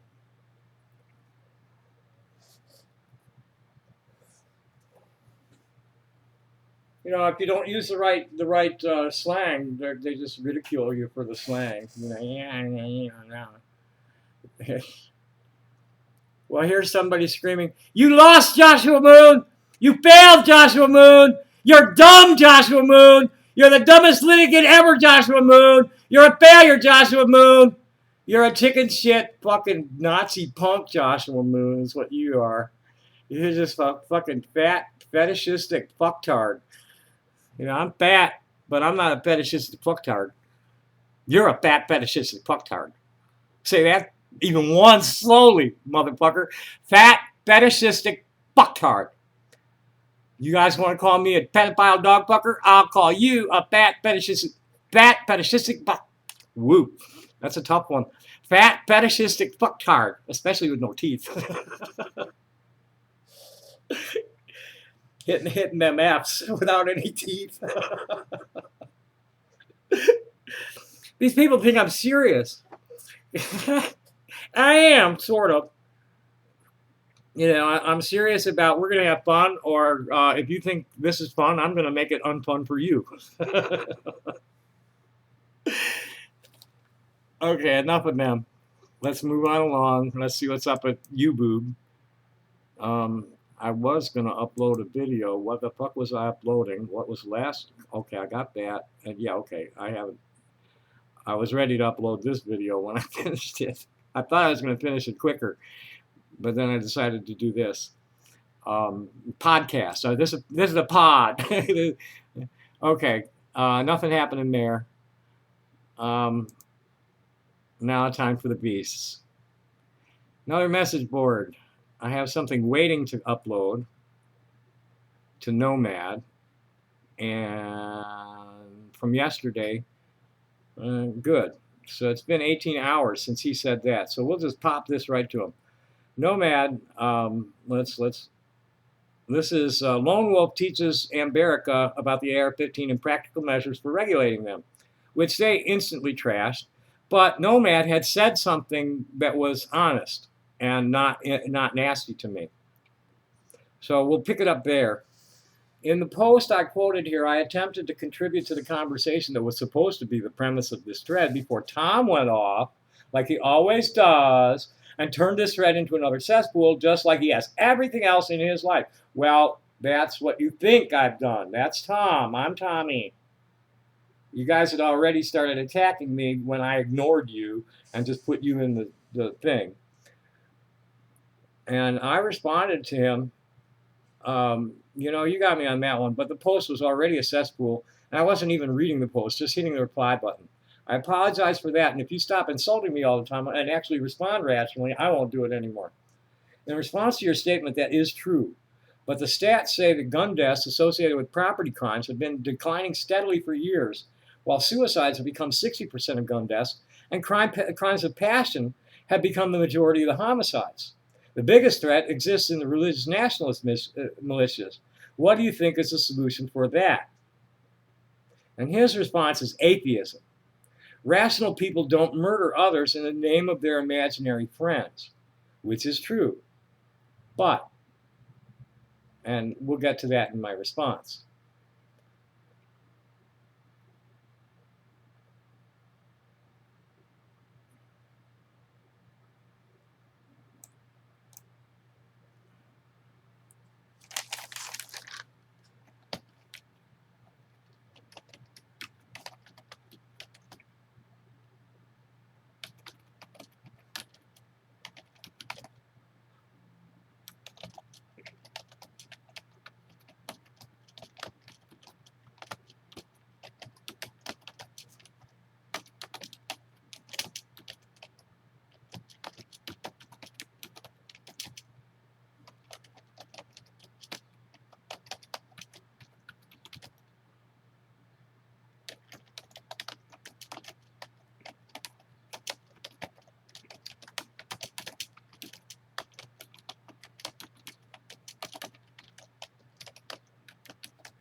You know, here's this idiot arguing that militias are not a threat to the American public. I would argue that BLM and Antifa, the idiot's name is Michael R. Carter, cracker ass motherfucker. It's just, you know, he's a cash baiter, is what it's called.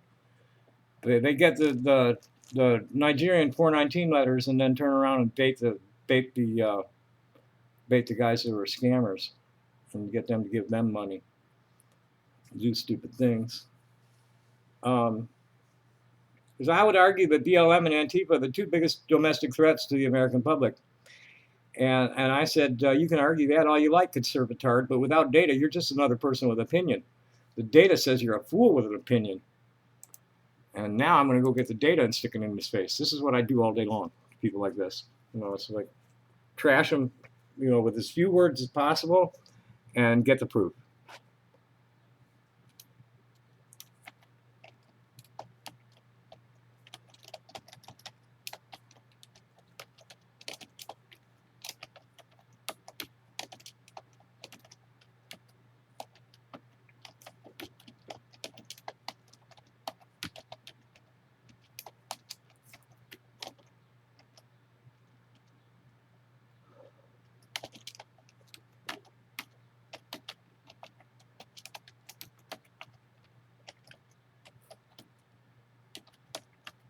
This ought to be fun.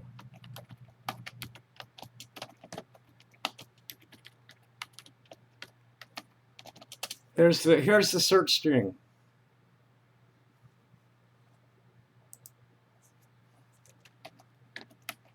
Get, BLM, Antifa, Proud Boys, Boogaloo Boys, Patriot Party, domestic terrorism threat assessment. Bam. Oh shit, it disappeared. Son of a bitch. Fuck. I hate that when it happens. My hand hit the mouse button on the way to, and it somehow erased all that. So let's try that again.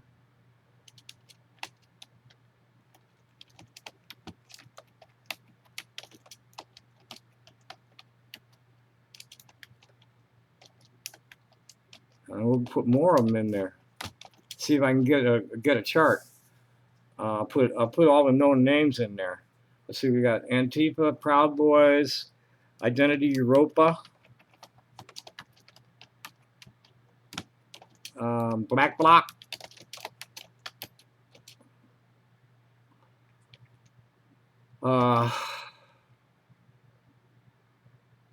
Boogaloo Boys, and the Patriot Party.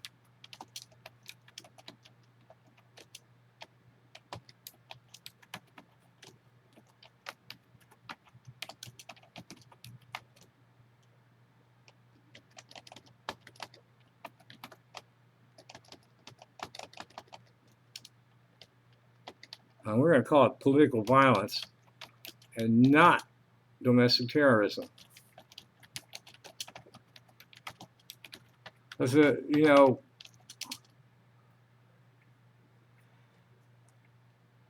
what happened on January 6th was not terrorism, it was political violence. Difference. It was political violence aimed at the system. And it wasn't aimed at civilians, it was aimed at our elected officials. That's political violence, that's not terrorism.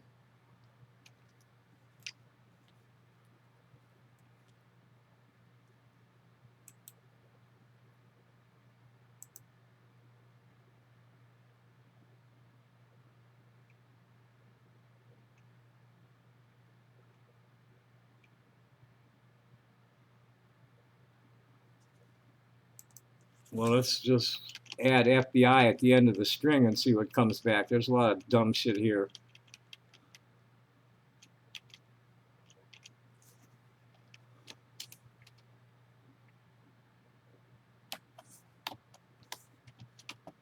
And then we'll just, in caps at the end of it, we'll put FBI report, which will make it go swimming between the get and FBI report. Give me the same shit back. Son of a bitch.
Okay, I think I'm, oh, we have a private message from the idiots.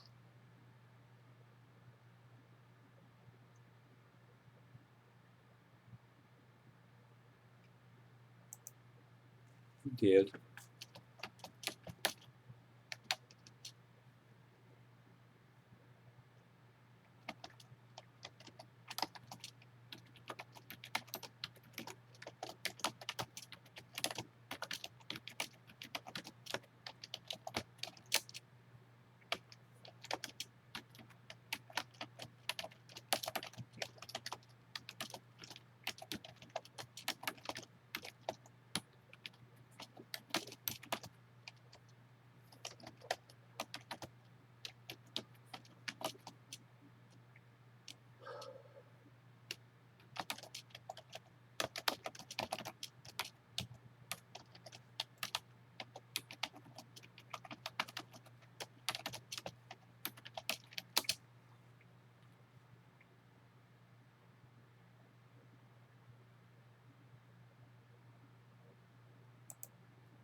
One thing that makes Jews so successful and drives people crazy about us is that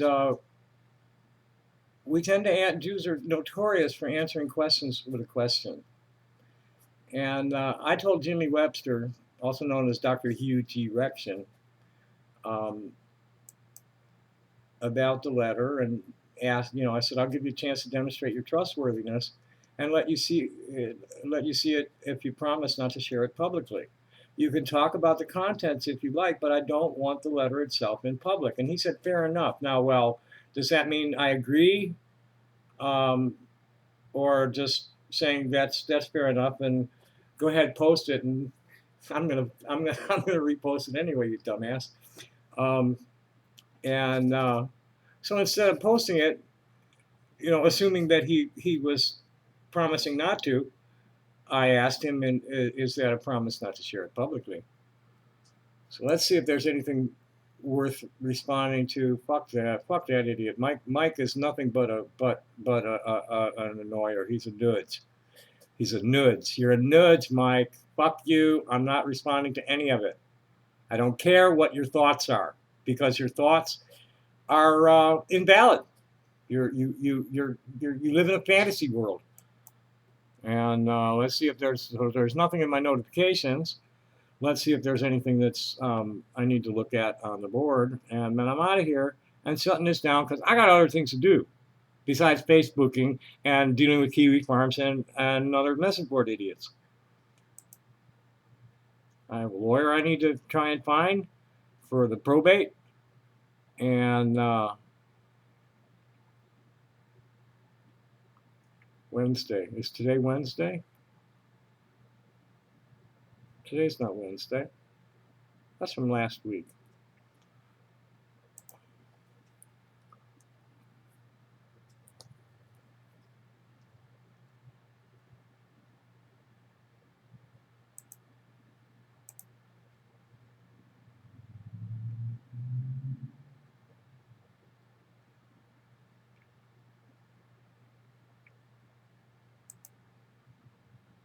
And I just have to give him this one. You guys.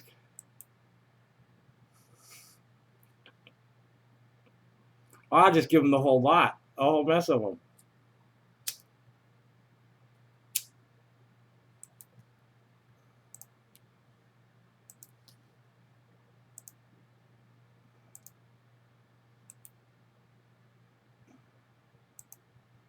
They like to tease me with the positive memes I share.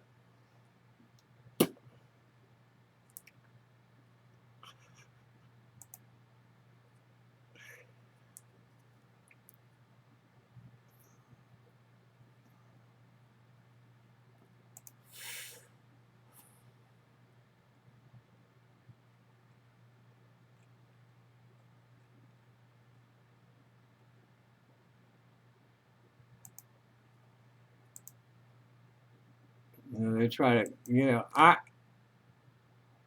I'm on stage here. This is not me. This is me performing. This is me like looking for my openings to do things. This is not me. This is me at work. And my work persona is like, I'm a dilettante. What the fuck? I'm an artist. This is my business. And I have responsibility up, down, and laterally. I'm responsible to my vendors above me, especially the ones that give me credit. I'm responsible to my peers. The main is my lateral responsibility, and I'm responsible to my customers below me that I got to keep them interested in what I'm doing and liking it.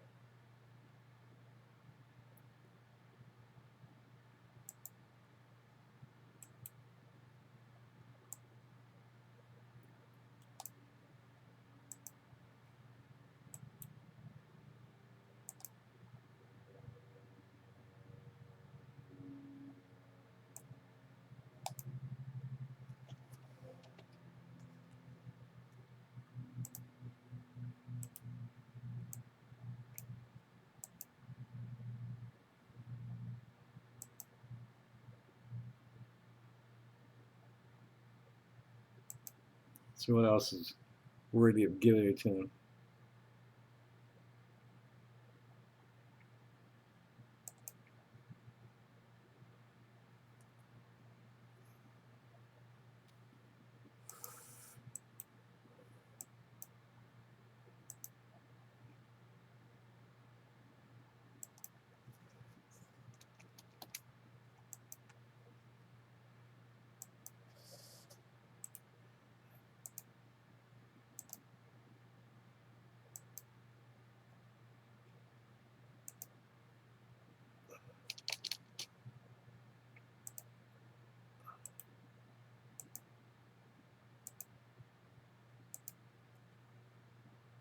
Oh well, the good one wouldn't go.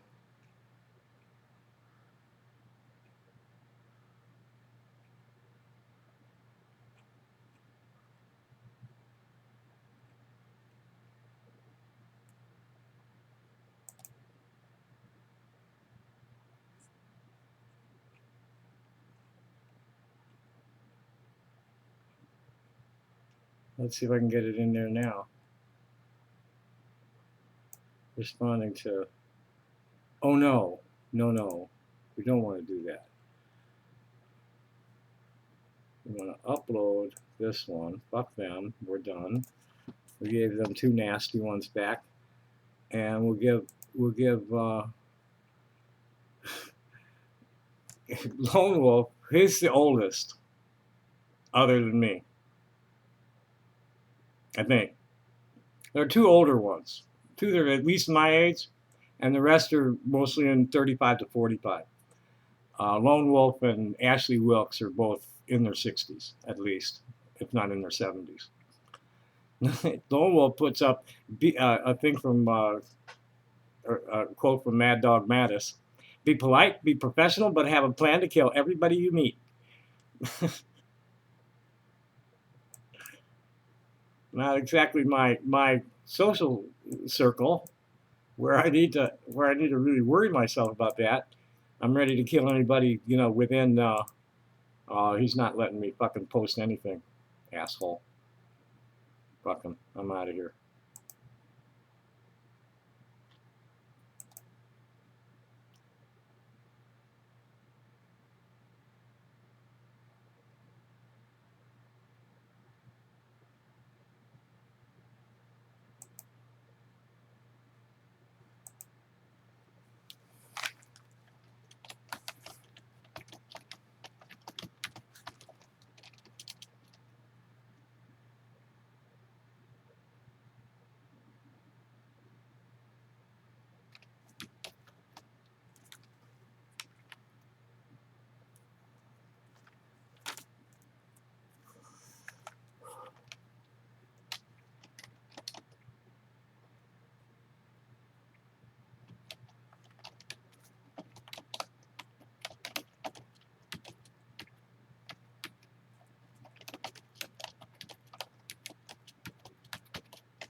Yeah, here's one of them little fucking cartoon characters calling itself Suburban Bastard.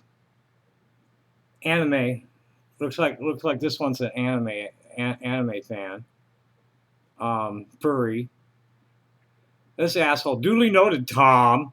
I fully intend on paying my $0 on July 1st. It will be a bit sad to see my bank account empty by $0 on August 1st, but I'm sure September 1st will bring a lot of high quality content that should hold entry fee.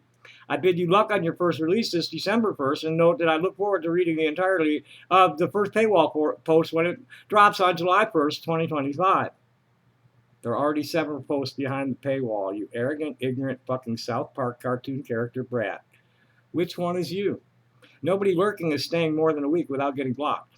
I'm making that announcement in a moment that all free subscriptions had until Friday to introduce themselves or they would be blocked.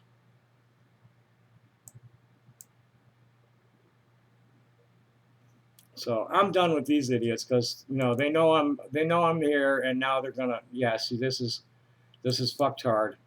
Gonna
He's asking me, is that your shit? No, it wasn't. It was, I took the picture.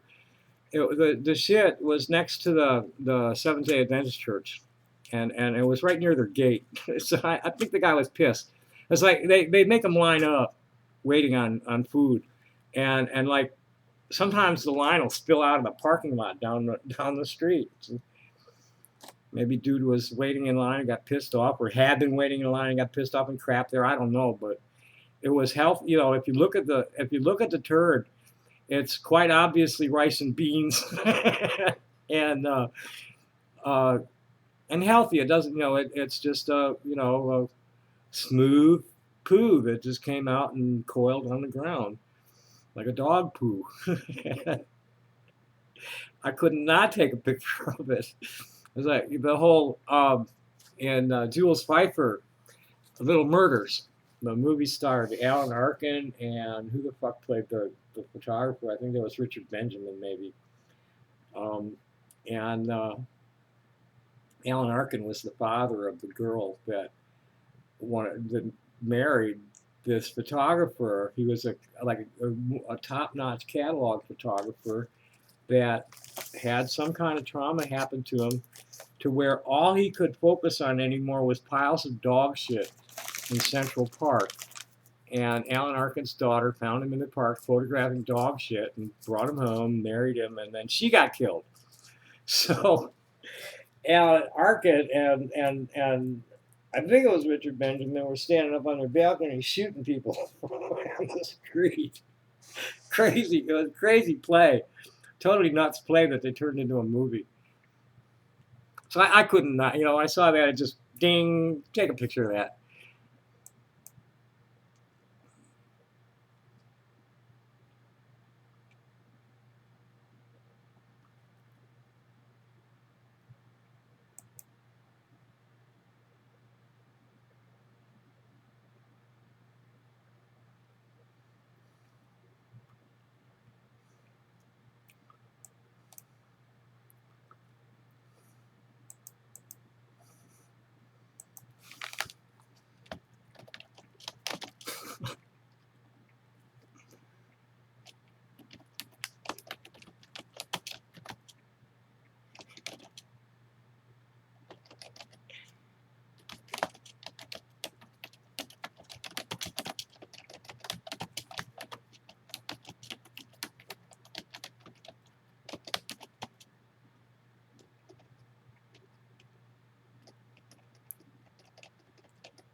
Okay. This Sneasel is a little daddy. Anybody know what a little daddy is? Know what littles are and know what their daddies are? Littles are people who, now I don't know what the boy littles do about a daddy, but the female littles are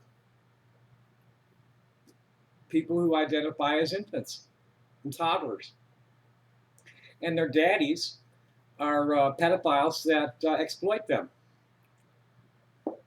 and that's what Sneasel is. So here's Sneasel. You know, I got asked an honest question by Suburban Bastard on Sneasel's post whoring. No, it was his shit. It would be laying next. No, if it was his shit, it would be laying next to his toilet bowl or covering his computer chair. And my comment was, you're an admitted diaper-wearing, little exploiting scatophiliac douche canoe. I have an actual metabolic deficiency. This is nothing but the projections of a self-loathing, poo-flinging, naked ape in denial, son. Fuck you, Sneasel. You're a coward. You're a bully. You're mean, stupid, and you think you're a genius. You're going to need to pay to get near me anymore. After July 1st, you're not going to be able to get anywhere fucking near me without buying a fucking subscription, asshole. All of you. After the 1st of July, I've already got it going.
Yeah, I'm out of here. I don't want to be in this mood looking at this shit even.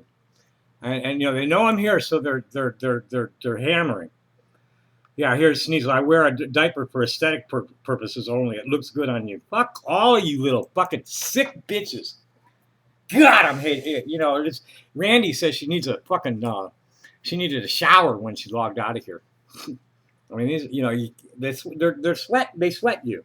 They're just reading their shit. Makes sweat pour out of your forehead, not your armpits. Just reading their shit. Close that. Fucking close that. Fuck that. Kiwi farmers haven't said anything. I'm done. It's already 2 o'clock in the fucking afternoon. Of course, I slept until 10:30.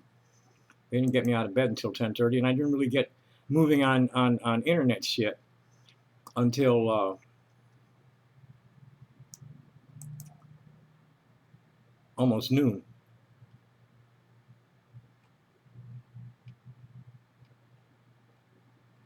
Okay, looks like it's time to upload that and close that one.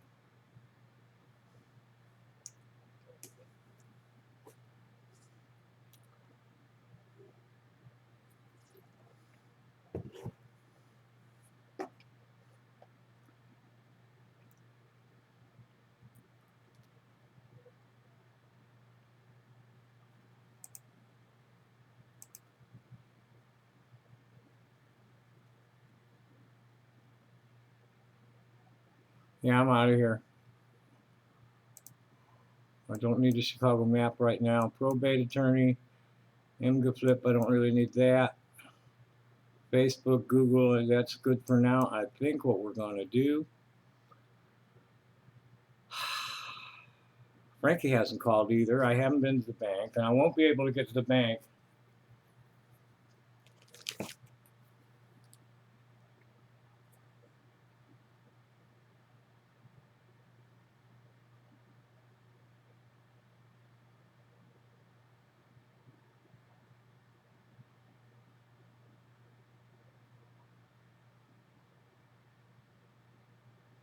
Haven't even taken care of that yet. I have, my best customer comes first after me. I've got 2 pieces I need to finish for her, and I need to get that ring appraised.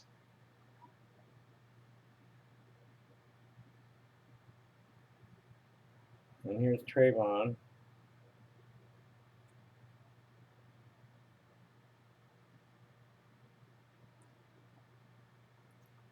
Well, let's call the cops and see what they think about this.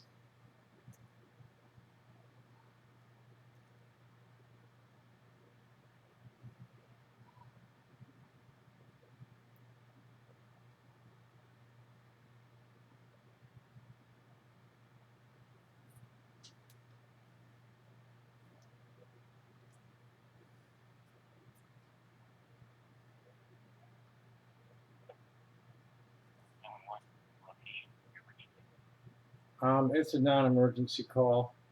2202 South 5th Avenue. Yeah, just make sure I got that right. 2202 South 5th Avenue.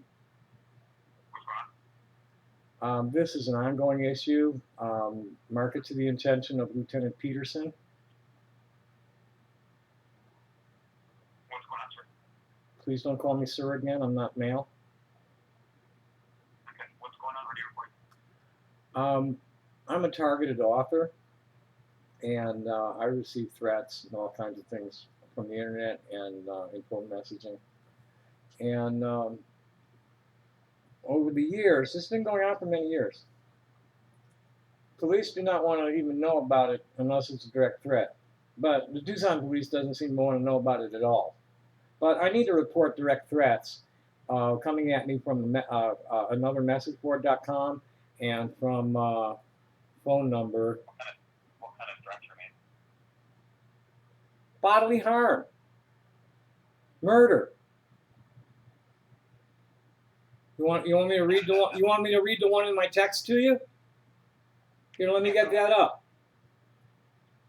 Yo, nigga, let's fuck that hobo hole.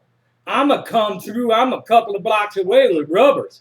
I'm gonna fuck that slap butt good. This guy's threatening to rape me. Okay? What's your name and last name, just so I know who you are?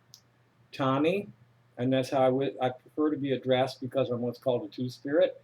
And when I get raging like this, I don't sound like a woman at all. Last name is Wasserberg, Wasserberg. There's numerous reports on this that are pretty much under the aegis of Lieutenant Peterson at this point. I have a message in to them about this at OPS, but nobody's responding. You got this like via text message and online? There's two separate. These are two. I have no idea how many people are attacking me. I'm that kind of an author. I'm getting this. I'm getting this. I'm getting. I'm only talking about threats of imminent bodily harm in accordance with the Brandenburg versus Ohio case called the Brandenburg test. And I'm not bothering anybody with anything but. Hold on. So you got this information via text message, a letter? What I read to you came via a text message. There are. What's the phone number that texted you then? Oh, here, let me get it for you. 928-238-8901, but the guy's just getting Google addresses to do VoIP calls. They called 911 pretending to be me, and they couldn't trace it back.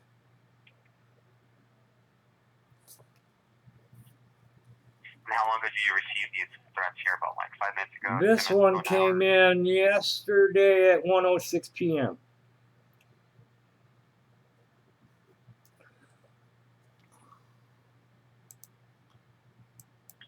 You said 9:06? 1:06, 1:06. approximately 24 hours ago. 25 and 2 minutes to be exact. All right, so what I'm going to do is have an officer give you a call. If anything changes, I want you to call us back, but Well- I don't want you to delete any of those messages, okay? Okay. Did the person identify himself? Did they say who they were? Yeah, he calls himself Trayvon. He tried to sell me crack last week. He's, come on, let's do some crack. And he's calling me on the phone. I block, I just like hang up on it. He calls himself Trayvon, but he's, when he called on the phone, it sounded like a phony ghetto accent. It sounded like a white guy playing black. Okay. All right, well, I'm going to go ahead and update the officers, but I don't want you to delete any of those. Okay, I won't. And then the threat on the message board is in a thread. There's several threads where they're talking about how they're going to come here and just hurt me badly, and not saying exactly when they're going to do it, but they just keep piling on saying they're going to do it. And this is your personal phone number, right, Tommy? Yes, that's my cell. I have no other. You can get me by VoIP easily at CTOMEEZ 0013. No, we'll make contact with you over the phone. Okay. Well, the thing, sometimes I miss it, but I guess when I'm expecting something, when do you think they'll make contact? I mean, is it in the dispatch queue for today or sometime in the next 5 days? It could be as a callback report here. We'll have an officer give you a call, take all that information, and we can we'll have an officer go out there and take a report for you as well. Today or within the next 5 days? It depends on the caseload sometimes. Well, But it can take sometimes up to like 3 business days or sometimes less. okay, yeah. So I'm not holding my breath on anybody before this afternoon. If they call, they call. Is what I'm hearing. Okay. Yeah, just make sure you reply to any of that stuff as well, okay? Right. No, I'm just blocking that and Okay. pretty much avoiding the message board. I go in there and I taunt them back sometimes, but otherwise I'm staying away. All right. Well, I'll go ahead and let the officers know here. What's your date of birth? November 3rd, 1954. See, that's part of the problem. These millennial kids can't speak in more than 2 lines, and they hate boomers. So, and I'm a writer, so they hate me. All right. Well, I'll go ahead and update that information here into your report, okay? Great. Thank you so much. And you called me sir again. All right. Have a good one. Thank you.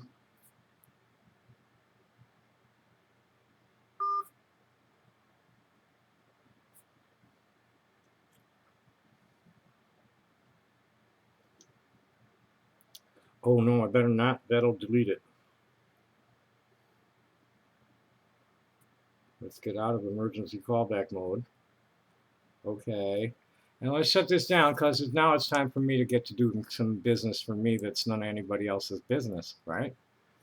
So to wrap up, after 2.5 hours of this shit, happy day. Good afternoon, Facebook.